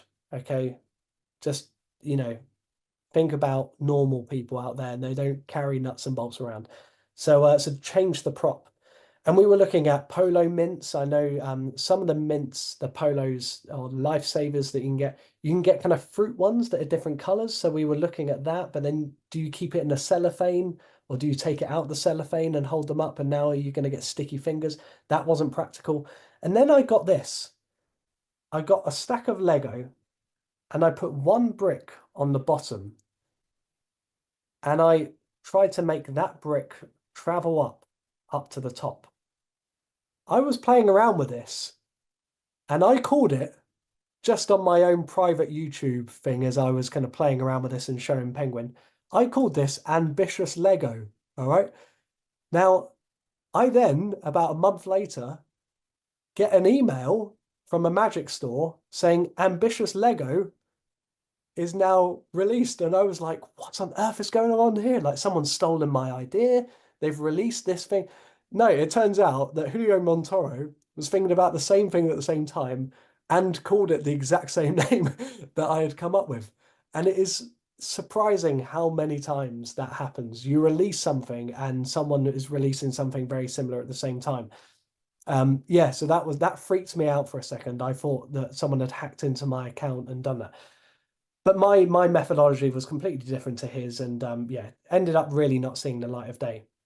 What I then did, whilst playing around with this, is and this will seem stupid, but it's moments like this that really affect creativity and the direction of a product going. I got a white brick and I did this. And that changed everything. I was like, God, now I've got a magic wand. Of course, I've got a magic wand, an iconic object with the world's most iconic toy, Lego. And I've now combined both of those things into this one item. And now, because of that, because it's now got 2 white bricks, it means that the effect can change. I can do a lot more with it. Eric Tate on the video, he's brought up a load of other things as well that he can do. You can make it shrink and grow bigger. You can do all sorts. So yeah, it's just a weird thing that just putting that other white brick on top completely changed this routine altogether. So this is how it works, all right? I'm going to teach you this. You do need an extra gimmick, all right? Now this is just an extra white piece, and 2 of the sides here are in the factory kind of painted black. So you've got it black here and then white on the other sides, all right? The inside is white, the top is also white. So it's just those 2 sides there that are black to match the Lego wand here. So what I'm going to do is I'm going to have this gimmick on the bottom ready to go, okay? And this is just in my left hand finger palm. And I show this wand. I draw people's attention to this. And as I say that I'm going to take this off without you seeing, I just do this. Now what I'm going to do is just shake the wand and twist it round at the same time. All right. And that's it. And I just bring this out at the same time. So it's there. Do this. Boom, it's over here. I like the emphasis, my head pointing this way. These are just random details, but they do make a difference. Pointing here, emphasis here, turning and everything becoming evenly split in attention. Now both objects are here and I'm looking this way. People see this first and then they go back to the wand and they see that it's now missing. Notice I'm not going to lift it up too high. Whenever I show the black side, I just keep it pointed down. The angles are very, very good with this. Okay, it's just literally when you're showing it, you want to keep it at eyesight or, you know, point it down and that's it. So that's the first thing. All I've done is just spun it round whilst doing that. Okay, so that's it gone, show it. I then pretend to put this in my pocket, but I actually keep hold of it and I do the move again and it comes back. I then take this off, place this down into someone's hand. And as I try and pretend to take this off, all I'm doing is twisting that round as I mimic pulling that off. Okay, but actually I've got it here. Okay, so it looks like this. Pull it off there and place that down. And this can go down onto the table because that dirty side here is either on the table or facing me. All right, so that's now there. What I really like about this is I'm subtly, just like with the Jameson wallet peak thing, they're examining it without realizing that they're examining it. I think if you can get people to examine a prop without stopping and getting people to examine something, then it really, really helps. When we emphasize something being examined, it's very handy and it gives us peace of mind. But then it turns into a puzzle. The example that I have, and I'm not a dancer and I've never been in a nightclub, but imagine you're in a club or something and you start dancing with an individual and she says, "Cor, you're a good dancer. How do you manage to dance like that?" If you then say to her, "It's not the shoes. Do you want to inspect my shoes?" Honestly, inspect the shoes. They're going to be like, "What? What are you doing? Like, you've just ruined this moment now. We were dancing a second ago and now you're thinking that I'm thinking it's the shoes. And now you've ruined the moment by asking me and telling me to examine." Yeah, no phone number for you. You know, it just doesn't make sense. So let the romance of the trick continue and don't, if you want something to give them peace of mind of examining something, then do that, but do it within, you know, within the context of the trick without having to have a break. All right. That's I've taken a break to explain that. But anyway, so I then do this whole thing. I do a false transfer and I make one jump over to here, etc. The reason why I do this gag of them switching places is this. Greg Wilson has an excellent phrase: if you can't hide it, you highlight it. What I need to do, I need to get this gimmick into the middle of the wand. Now, I could do this by subtly breaking it and flipping it round and putting it in. There might be a time and place where that's appropriate. But what I like to do is just highlight it, right? So this is here.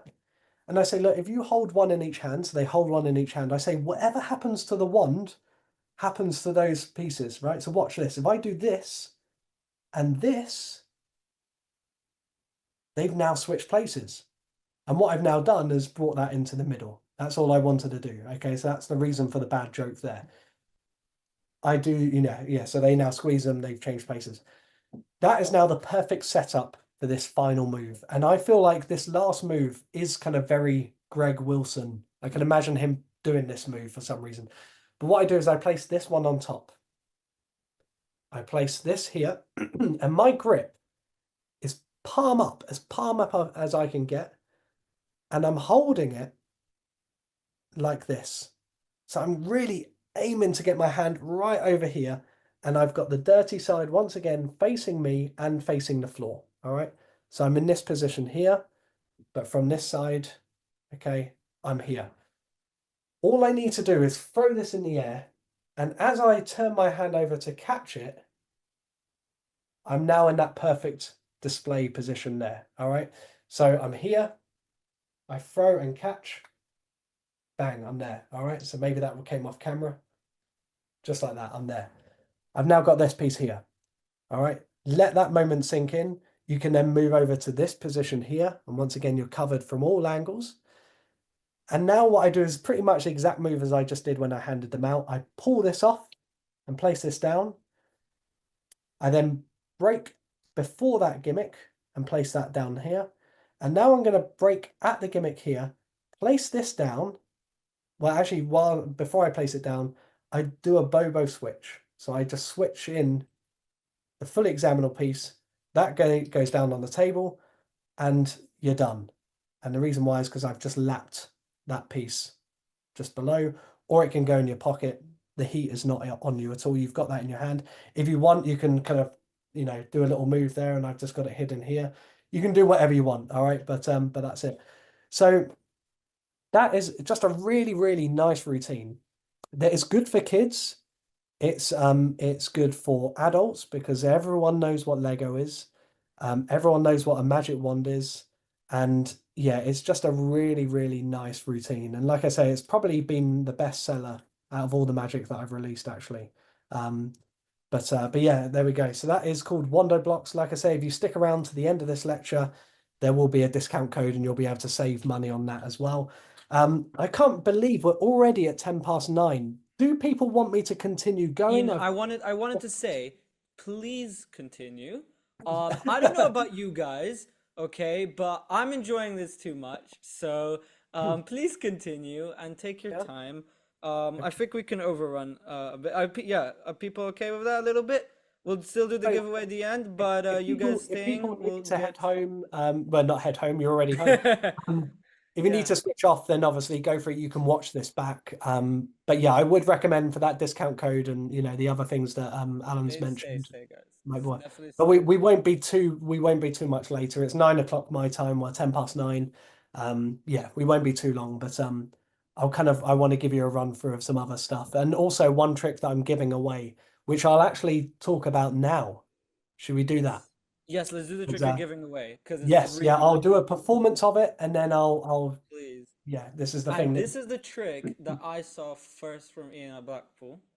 yeah, And you me and basically Tom were at purchased the it. Right? stand, and I Yeah. remember like just I really loved it. You guys are in for a treat. This is great. Oh, thank you. Cheers. So what I'm going to do is So I'm going to get all fancy here. We're going to go to the overhead camera.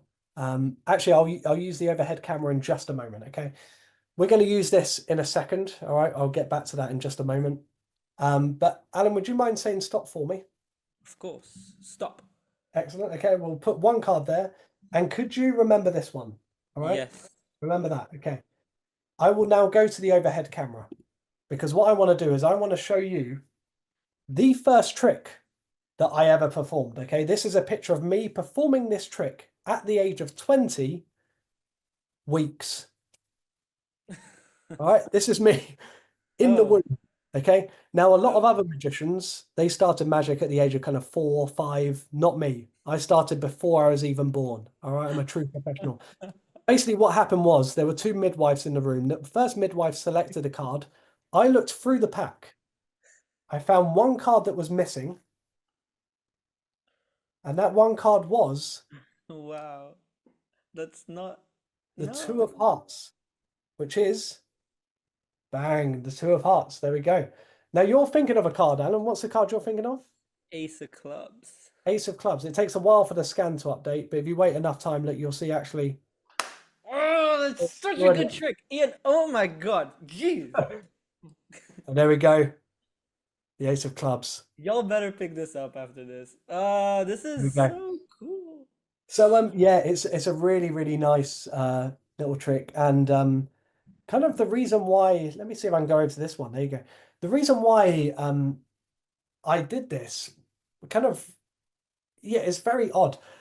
My son is coming up to a year old now. And when I went for the ultrasound scan, I looked at it and I thought, yeah, we could do something like with this. And so basically it's kind of like I saw him and I thought dollar signs. I thought, come on, before he's born, we need to make money out of him. And that's essentially what we did. So that was good. And this is, believe it or not, my son's actual ultrasound. That's not stock image. That is actually my son, his ultrasound from before he was born, his 20-week scan. So what I really like about this is it means a lot to me because there's hundreds of people now who are walking around with my son's ultrasound, which I think is yeah, really nice.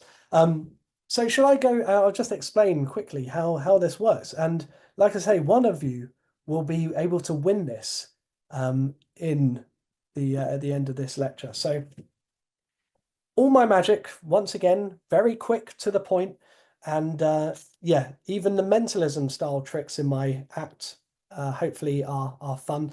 The way this works is this. I have one Ace of Clubs card with the Ace of Clubs on, and is this going to get you? You probably maybe saw on the camera.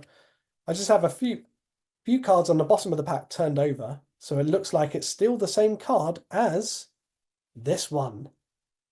So there we go. So that still may not help, all right? But basically what I have here is one card with the Two of Hearts on. On the bottom of the pack, I have one card with the Ace of Clubs on, right? Followed by those to simulate the top of the pack. So that's my setup. But beneath that is a red-backed bicycle playing card. And you can stick on your own design if you want to, but that has a blank one without any playing card on, okay? So essentially what the setup is on top is the Two of Hearts followed by that card, and that's it. In the middle, what I like to do is when I'm performing this, because it requires that little setup, you may as well make the force of the playing card the easiest way possible. So what I've got is the Ace of Clubs has slightly been cut short. The corner has been corner shorted here and here. That means that as I run my thumb along, I'm going to notice where that Ace of Clubs is. And that makes it just easy for me to time it as someone says stop. I stop exactly at that Ace of Clubs, all right? So I push off the Two of Hearts, this card here, the Two of Hearts. I push that off to the first spectator and I say to the second spectator, could you remember this one? And they say yes. If they say no, then I'll try and find someone else who's willing, okay? But there you go. So that goes there. They're holding onto a playing card. This person is just thinking of one. I say this and I love this line. I say, look, I've got a photo of me performing my first ever card trick at the age of 20 weeks. And all I've got to do is a double lift. That is all I've got to do. All right. So I'm just here. That's essentially all I've done here is a double lift showing this. I say, look, the first midwife, she chose a card. I looked through the pack to find which card was missing. I love that justification for me to kind of swipe through the pack. And I turn it over and show them the Two of Hearts. And as they are freaking out about that, watch this easy move. Done. That's all I need to do. Which, when I'm performing to them in this way, it makes sense. Obviously, be better to orient the cards that way around. But I show the Two of Hearts. Got all the misdirection as they turn over this card. And then I ask them, what was the card you're thinking of? I say it takes a while for the scan to update. But if you look down now and they look back down at that pack that they just looked at a couple of seconds ago, and now it's the Ace of Clubs. And this, if I'm a bit messy picking that card off the top, it doesn't matter because I've got those other cards there just to give me a bit of grace there in case for me to make it look like it's the top. So that is called Ultrasound. Like I say, it's going to be given away to one lucky viewer at home. And yeah, it's only, well, when I say it's only $14.99, it's going to make it seem like the giveaway isn't that much more valuable. Maybe I should say for the next hour, it's £45. And then as soon as this finishes, then it'll drop down in price to $14.99. But yeah, but that is what you get in the pack. You get the 4 of diamonds and 3 of spades revelation. Cool I'll get more packaging. printed in other cards. And that's the ultrasound with the code and everything there. But yeah, that is a really fun mentalism trick. Once again, there's more mentalism here than I expect. When I look at myself, I think I'm not a mentalism guy, but actually there's quite a lot there that still has a fun flavor to it. Let's briefly talk about, if you're happy for me to move on, I want to talk about keyring. And Yes, let's do keyring. this is a trick that came out with Alakazam. And this trick, I think, scared off a lot of people because the trailer was quite movie. I think a lot of people got quite scared thinking this was going to be very sleight of hand heavy. But let me just show you this. I hand out a key to be examined. They examine the key. They try and bend the key. It cannot bend, okay? It's a solid key. I hold it on my fingertips like this. I come over and I just bend it right around my thumb, causing it to go, hopefully you appreciate the pun, from a key into a key ring. Look at that, eh? Amazing. And there you go. Yeah, so that is called keyring. And I just love this effect. If you want to talk about an EDC kind of trick, this for me is always with me. What I love about it is it's a key bend. Let me just straighten it out now. Okay, there we go. Okay, so it's now straight. Normally when you do a key bend, the key will bend from here to there. All right. And we have to make out as though that's a miracle. All right. The great thing about this key bend is that actually it bends very, very visually. You can do it like a karate coin if you want to. I can show you the whole thing that I do when I'm lecturing and when I'm dealing for magicians, because we love our kind of, we love a more complex move if we can enjoy it. So this is what I would do just for magicians, not for lay people, but I would take the key from here. I would then bend it around my thumb, show my hand empty, show my hand empty again, come over here. I can then take the key and then it pops back to a straight key again. And once the metal's warmed up enough, you can do it in an instant. Just like that, right around the thumb again. And then to straighten it out, you can then just put it straight back like that. And there you go. That's keyring. So that is a very long-winded way of doing it. It's like Tai Chi. It's very addictive to do as well. It's something that you love to do in front of the mirror, but not necessarily something that I perform when I'm showing lay people. It slaps. I feel like you've commented on stuff before with that slapping. I find that very funny, that phrase. It hits hard. It slaps. But yeah, so I'm going to explain what is happening here. And by the way, Garrett Thomas is on the project. He loves this trick. He's on the project, which was amazing. And also, as we speak, it's very, very likely that Greg Wilson is performing this as well. Greg has this on his keys all of the time. He has Hide a Key by Chris Rawlins when he goes to events, because that fits in with his routine. And when he's out and about, keyring is always on his keychain, which I find incredible. Like yeah, I learned loads of his stuff growing up, and to know that he's actually performing my trick is amazing. And when he performed it back to me, I felt like it was one of his tricks. I wanted to buy it back again. I was like, oh, that's amazing. I want one of them. But yeah, so let me go. Hey, nice. Joseph is bringing his up. I would encourage everyone else to hold up their keyring box, but I know that the turnout is going to be very small, so I don't want to embarrass myself. So we'll quit there. But this is what happens. I have two keys. I have a bent key, and this has been heat treated in a way a bit like liquid forks, where it can bend one way but it can't bend back. So if you pass this to someone for them to bend it back, they won't be able to do it. So you've got that peace of mind. If you were to try and get your house key and bend it like this, it's not going to work. It's just going to snap. You won't be able to get in your house, and then you'll be sending me angry emails. Okay, so don't do that. You need to get this particular key from myself that's been heat treated like this. So this is the switch. I come here. This is already on my thumb. And all I do is I drop the key and I hold this here. This is all happening behind my hand. So let's go over to the overhead camera, as though I'm incredibly high tech here and I thought ahead. But this is the behind the scenes view. This is already on my thumb. I show the key. It's held just at the fingertips, okay? So just like this. And as I come over, I'm dropping that key just slightly down here and coming up like this. And that to them is the exact same view as what they just had just a moment ago. So it's from there to there, all right? So once again, it's here. I come over and I do this.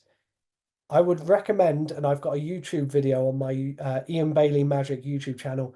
If you're doing any coin magic or anything like this, you can buy silicone rings. They look just like your normal ring. If you're married or you wear rings, wear a silicone ring, and then you'll never get this tapping. Okay, so that's a little tip from me to you. But yeah, you come over, let that slide down, and then you're here. And all you need to do is just milk this by stretching this right out like that, all the way around. And it takes people a while to realize what they're looking at, because that bend is so slow and so unusual. And then you're here. Now you could quit here and hand that out. What I like to do is I like to do a slightly difficult move, but don't panic. Show this hand empty. As I come over to put this in my finger, all I'm going to do is clip that key underneath my pinky like this as that goes on. And I clip that back here, all right, as I show this hand empty. It is a little bit knacky, but actually after a few tries, you'll be absolutely fine. I believe in you, okay? So here, put it on there, done, all right? You're left in this position. I can then be bold and then hand that out and they can pull it off and examine it, or you can then take it off your finger and hand it out and then just put this in your pocket. The great thing is as well with this is Garrett Thomas, when he's performing at a bar, he will actually have this on and he'll perform his magic and people will go, what on earth is that on your finger? And he goes, oh, it's my house key. It's just how I like to keep it because then I don't lose it. And they're like, well, you can't use it, can you? And then you just do a false transfer, slap it on the table, and now it goes straight. And yeah, you got that good routine as well. I will give you a very quick overview of the full routine, and this is based off Garrett Thomas's trick called Opus. This is all of his moves, but done with this gimmick. So I come over, I do the bend. I had to throw it down there because I've got kind of tacky hands here. Comes over like this, I show this hand empty. I then come back over like here, and I hide my hand at an angle so they can't see this from where they're looking. I come down, I spin this round my thumb as I then come up like here. I place this down here, hopefully you're still following. This then goes onto my first finger, and then I do the ring thing move, but also catch that, all right? You then go over here, and then I'm in a spellbound position, but rather than dropping it, I'm actually just putting it on my thumb, pulling back like that, showing the key. And then in order for me to kind of justify taking this off, I take this off as I turn this round to show the other side and then show my hand empty. So there's a lot of stuff going on there. But yeah, it's a really, really fun routine and something that's very, very unusual, you know. That is so visual, and I just remembered the fact that actually ultrasound was the first trick I saw at last year's Blackpool, but this was the first time I was introduced to you, Ian, in Blackpool. Yeah, Tomer knew who you were, and he introduced me to you, and you performed that. And I have it in my vlog. I remember how like mind blown I was. It's so visual. No, it's so visual. And I was yeah, just telling Tomer and Joseph how literally, like, debatably, that is one of the most visual key things you can do. And lots of people are saying with Keymaster and Liquify, you can do a lot of yeah, yeah, combinations. yeah. So It's this is you know really you could probably get away with it's not quite the same key as Keymaster. Liquify you you can get could away with do, it. and Liquify. but also yeah, there's many things you could do. You could just drill another hole in this key. You know, you'll have to buy a couple of sets, but you could buy, You but should. you could drill a hole in this, and then you could take one of your Keymaster keys and pull the hole off that one and throw it onto this one if you want to combine the two. Um, it's totally up to you. But what I love about this, and Craig Petty was very nice on his testimonial as well, is the fact that you've got essentially a Chinese what's the trick where you throw the coin in the air and you stab it with your Oh finger? yeah, yeah. What is that Someone called? will message in the comments, I'm sure. Yeah, But you can you can just do that if you want and yeah. put it on your finger and it's done. Karate coin. Karate coin, that's it. Um, yeah, or you can do a really, really slow bend, and you could be a serious mentalist and actually do this trick. Although You it's could, you could. It's like a yeah, mental thing. Yeah, you yeah. could. Although I kind of like to talk about it being a pun and turning it into a key ring. Yeah, it's a great effect, and so It's so I visual. know, yeah, I know the whole EDC thing is very popular, and yeah, that's just something that I really, really like to carry.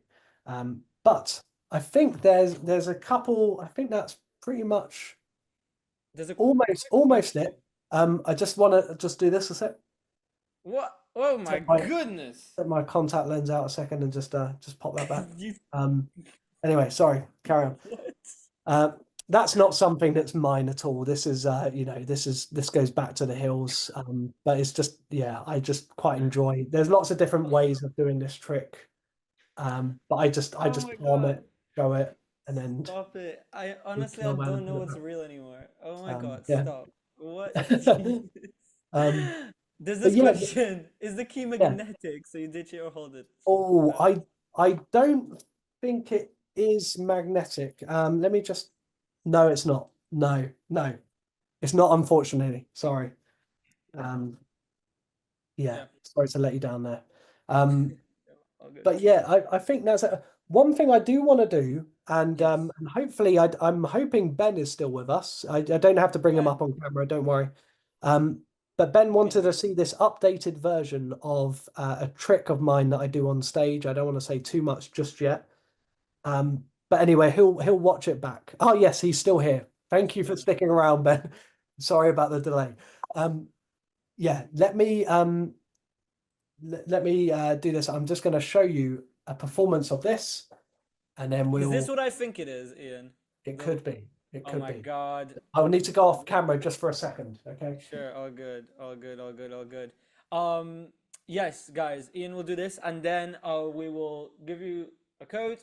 We'll do the giveaway quickly, and then we will play a quick trailer, and then we're done. But Ian is so amazing, and he's Okay. back. Right. Yeah, it is what I think it is. Yeah. This is what I've waited for. Okay, this Okay. is amazing. This is so So here we go. Okay, so I've got this napkin hanky. I'm going to ball this up. I'm going to reach inside and produce a dove deodorant. All right, yeah, it's a cleaner way of doing it. All right, I have got a shampoo version of this, which is Head and Shoulders above this one. Hope you appreciate that. All the jokes are in the box. They're all in the box. I'm now going to make the dove disappear. Okay, it goes away, gone, disappears. It didn't fall off the camera, don't worry. And actually, I don't know if you saw, but it flew into my back pocket. I don't know if anyone saw me do that, but I'll show you again, and you might see it this time. Okay, so ready? It goes away again, and I will not do any funny moves this time. Okay, so I won't do any funny moves. All right. and it's now gone. Look at that, look. Disappeared. Any guesses where it is? Does anyone know? Under the arm? No, no. Under the other one? Sure? Sure. Very good. I don't know how you guessed that. That was very good. But I know what you're thinking. This needs a big finish. And there's your big finish. And there we go. So there we go. That is Dove Magic. Which yeah. Hopefully Yes, you all you do, Joseph. Oh my God, I can name 20 people right now in this community that need this. That is, Ian. How do you do this stuff? I mean, I can't stop. Ah, thank you. Cheers. Cheers. Yes, unfortunately, because the price tag is on the higher end, I won't be explaining that one, so I Yeah. apologize for that. But it is available to purchase. It's Dove Magic here. Got Dove Magic, comes in the box, and Can't you get get on. everything. So you get the hanky, you get the bottle of finish. It will be empty because otherwise the shipping cost will cost you a fortune. And you also get the deodorant and the Sure gimmick as well. So you get everything in there. You don't have to go to the supermarket and buy stuff.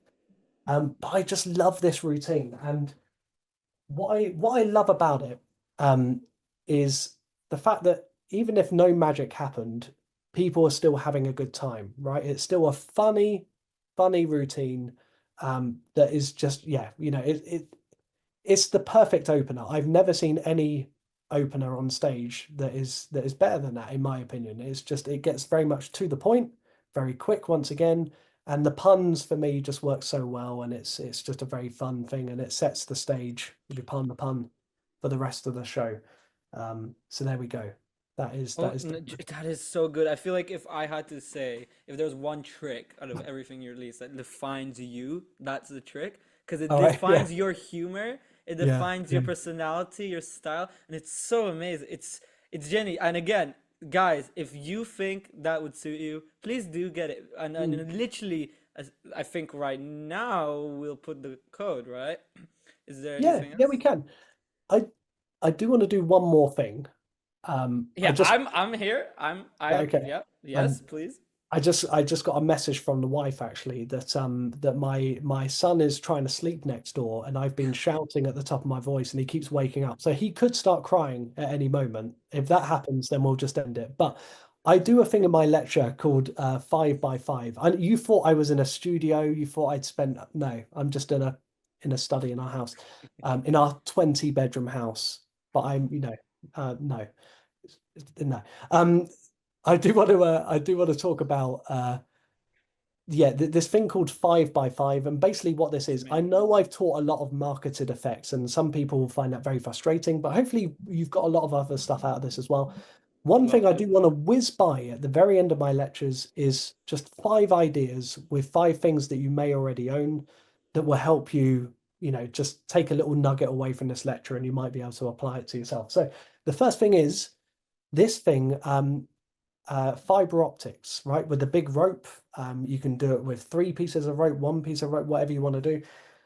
A lot of people are carrying the big rope around when they go table hopping at a wedding or they're doing all sorts. Now, I do it the exact same effect, but with hoodie cord. So you can just buy hoodie cord on eBay or wherever you want. And this is just as visual if you're doing any kind of a ring on rope or anything like this. But you can cut that rope into two and then restore it, etc. And I'm going to do it badly, but yeah, you can restore it back. So you don't have to carry a separate rope just to do, fiber optics. The great thing about this is the routine that I really do. I do a ring on string routine with this first piece of hoodie cord. All right, so I do my whole routine with that. Then I say to people, would you like to know how it works? And they say yes. And then that's when I say, what I secretly do is put the ring on the rope. I then, without you realizing, cut the rope, right? I then take the ring off the rope, and then I then restore the pieces, etc., and it goes back. So it's a really nice follow-on to rope knot knot, or or a ring on string routine. So be brave. This is just as visual for hundreds of people. If people are doing the gypsy thread on stage, they're going to see this. And it means that you can do ring on string and fiber optics with the same piece of rope rather than carrying more stuff in your pockets. That's the first thing. The second thing is a quiver purse or any kind of switch wallet. There are lots of different routines out there, but for me, I just never really knew what was going to stick with me. And this is a routine that I love to do. Borrow a £5 note or a £10 note or whatever currency you have. They pop it in your quiver purse. You use digital force bag to force an animal, in this case an elephant. They open it up themselves, and now their £5 note is now an origami elephant, just like that, right? It takes a while to make. There are many, many YouTube videos out there, so don't worry about asking me for a specific one. You can find loads out there. And it just is a really nice keepsake. It does make you cry when you give this out because it took you so long to make, but is a really, really nice routine with the quiver purse. So I highly recommend that. If you want the best icebreaker kind of, opener when you're just out with your friends, it's this. Get your iPhone and spin it on your finger, just like this, and you're done. Now, I can't reveal the gimmick that I make. I use something from a stationery store or your stationery drawer to do this. But if you own Gregory Wilson's Revolution, put that gimmick in the back of your phone case and now you can spin your phone. I use the iPhone 12 mini, so it's quite a nice small size. However, whatever phone you've got, it will work. It's going to hurt the first few times because it's heavier than a pack of cards, but actually you can get it to spin really, really well. So Revolution with your phone is dangerous, but good. The next thing, I think this is idea number 4, invisible deck. Why not make it out of a tiny pack of cards? Your invisible deck, normally, if you carry that around, you then carry a normal pack of cards because then it allows you to do other tricks with. But if you just want a small little trick just to pop in your bag or in your pocket, and you want a strong mentalism piece, rather than a big pack of cards that's using up more space, just use it with a mini pack, because these mini packs you can't do any sleight of hand with. There's fat chance of you doing any other tricks with this pack of cards, really. So what I like to do, let's say I'm going through here, I can still show all of the cards. Let's say the 5 of spades is the one that we're forcing, or not forcing, but the one that we're revealing. That is still very, very visual and is a nice little trick to do with this. We all probably own an invisible deck. Well, we probably do, but also a miniature pack of cards. And doing this, with the miniature pack, then yeah, it's really, really good. So that's really great. And then finally, the other thing is a thing that I call paddle pencils. Now, Leo Smetzers and Richard Sanders brought out a trick called Turbo Stick, an amazing trick. However, it uses like a paddle that's made out of a whiteboard texture, and it's a very obvious prop, right? It looks a bit strange to some people. Some people can get away with it. I am a tradesman, and so I have bought a load of these, which were very hard to find, white carpenter's pencils with no logo on, and they have a whiteboard type texture, which means that you can now do your paddle move. So you can show it here and here, and then you can maybe rub one of them off, and then now it's kind of, gone from here, and then you can make it, disappear or whatever, bring it back. You can do all the same things as Turbo Stick, but with a carpenter's pencil, which is very much, essentially for me anyway, very much an everyday prop. And yeah, it's just a fantastic way of doing it. So that, my friends, is everything. You have stuck with me for about 2.5 hours. I apologize if I've rambled, but hopefully you've enjoyed it. And shall we, how do you want to end this? Do you want to do the discount How code? do I want to end? Wait. Before any giveaway, any code, anything, I have to say, okay? Iain, listen, I've done a lot of hosting of lectures.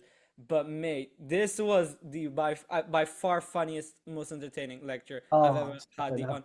I've been sitting here secretly communicating with Tom and just saying, what? How did we do this?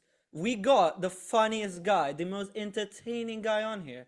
For I could genuinely watch you for hours and hours just ah, because of your personality. And I thank you. think Thomas said a really nice thing, and in his opinion, I agree that the tricks you taught, no, oh, not again. Oh, The tricks you taught were got literally a them. bonus, Ian. Like Oh, your right. personality was like it was so entertaining. And I want does everybody agree with me, right? Because Ian is such a great lecturer. He's such a great speaker. He's such a Time great to performer. finish. He does stuff like that where he makes me terrified that there's flies around his house, and then he makes me not want to go to England ever again because you have mutated flies, but you don't. So, genuinely, as Thomas said, this has been our first lecture of our third year as a Oh, community. That wow. is true. Wow, nice. Yeah, That's brilliant. true. That's true. So we are really happy. Jen has a question. Where do you get the pencils from? Ian, if I'm correct, you have them on your site, don't I you? do, I was yeah. And looking. Yeah. it's like 4.99. You get two pencils and you get the pen Wow. with the on the end. So And it's not a trick that I'm trying to make millions out of. It's like I found a cool thing that I just want to share it's with amazing. those who it fits well with. So It's amazing. yeah, so It's you can buy amazing. it off my website. My Um, website is yes. ianbaileymagic.com. So, Plus, yes. I've got I think that Robert is going to place an extremely large order from ianbaileymagic.com anyway. I think Obviously. I've heard that he's Obviously. going to order one of everything anyway, so I can just obviously put that in with the other stuff as That's well. true. That's true. Yeah, That's yeah. true. So That's true. there you That's go. true. No, again, so thank you so much for everything, Ian.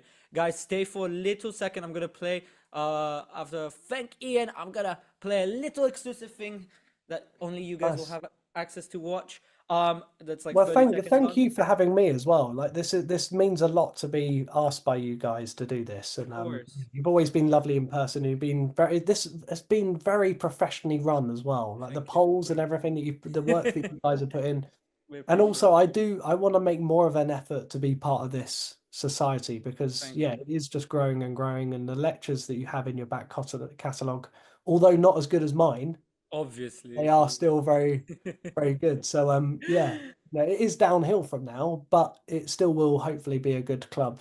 Right in the chat, guys, can we have one more massive round of applause for Ian? You know what? No, I do this. I do this. I'm gonna do it again. I rarely do this, Ian. I'm only doing it for you because that's how good you are. I'm gonna unmute everybody all at But once. That's gonna cause I've chaos. noticed there's a guy called Elliot and he's not clapping at all. He's just sat there. Oh my You know what I God. mean? I know Brother. Elliot, so don't worry. I know Okay. him. You know, this is a busman's holiday for him. So I'm yeah. gonna unmute everybody. I don't know if this feature still works. I haven't like used it because like I'm only doing it for you. I'm gonna try unmute. No, it doesn't exist anymore. Never Yeah, mind. don't worry. The moment's passed. They've the you know it's all died down now anyway, so it's fine. No, it's not. All right, we'll have one more round of applause to Ian Bailey, everybody. What a legend! Oh my goodness. Really, thank you so much. See you guys there, and have an incredible rest of your weekend. Bye bye.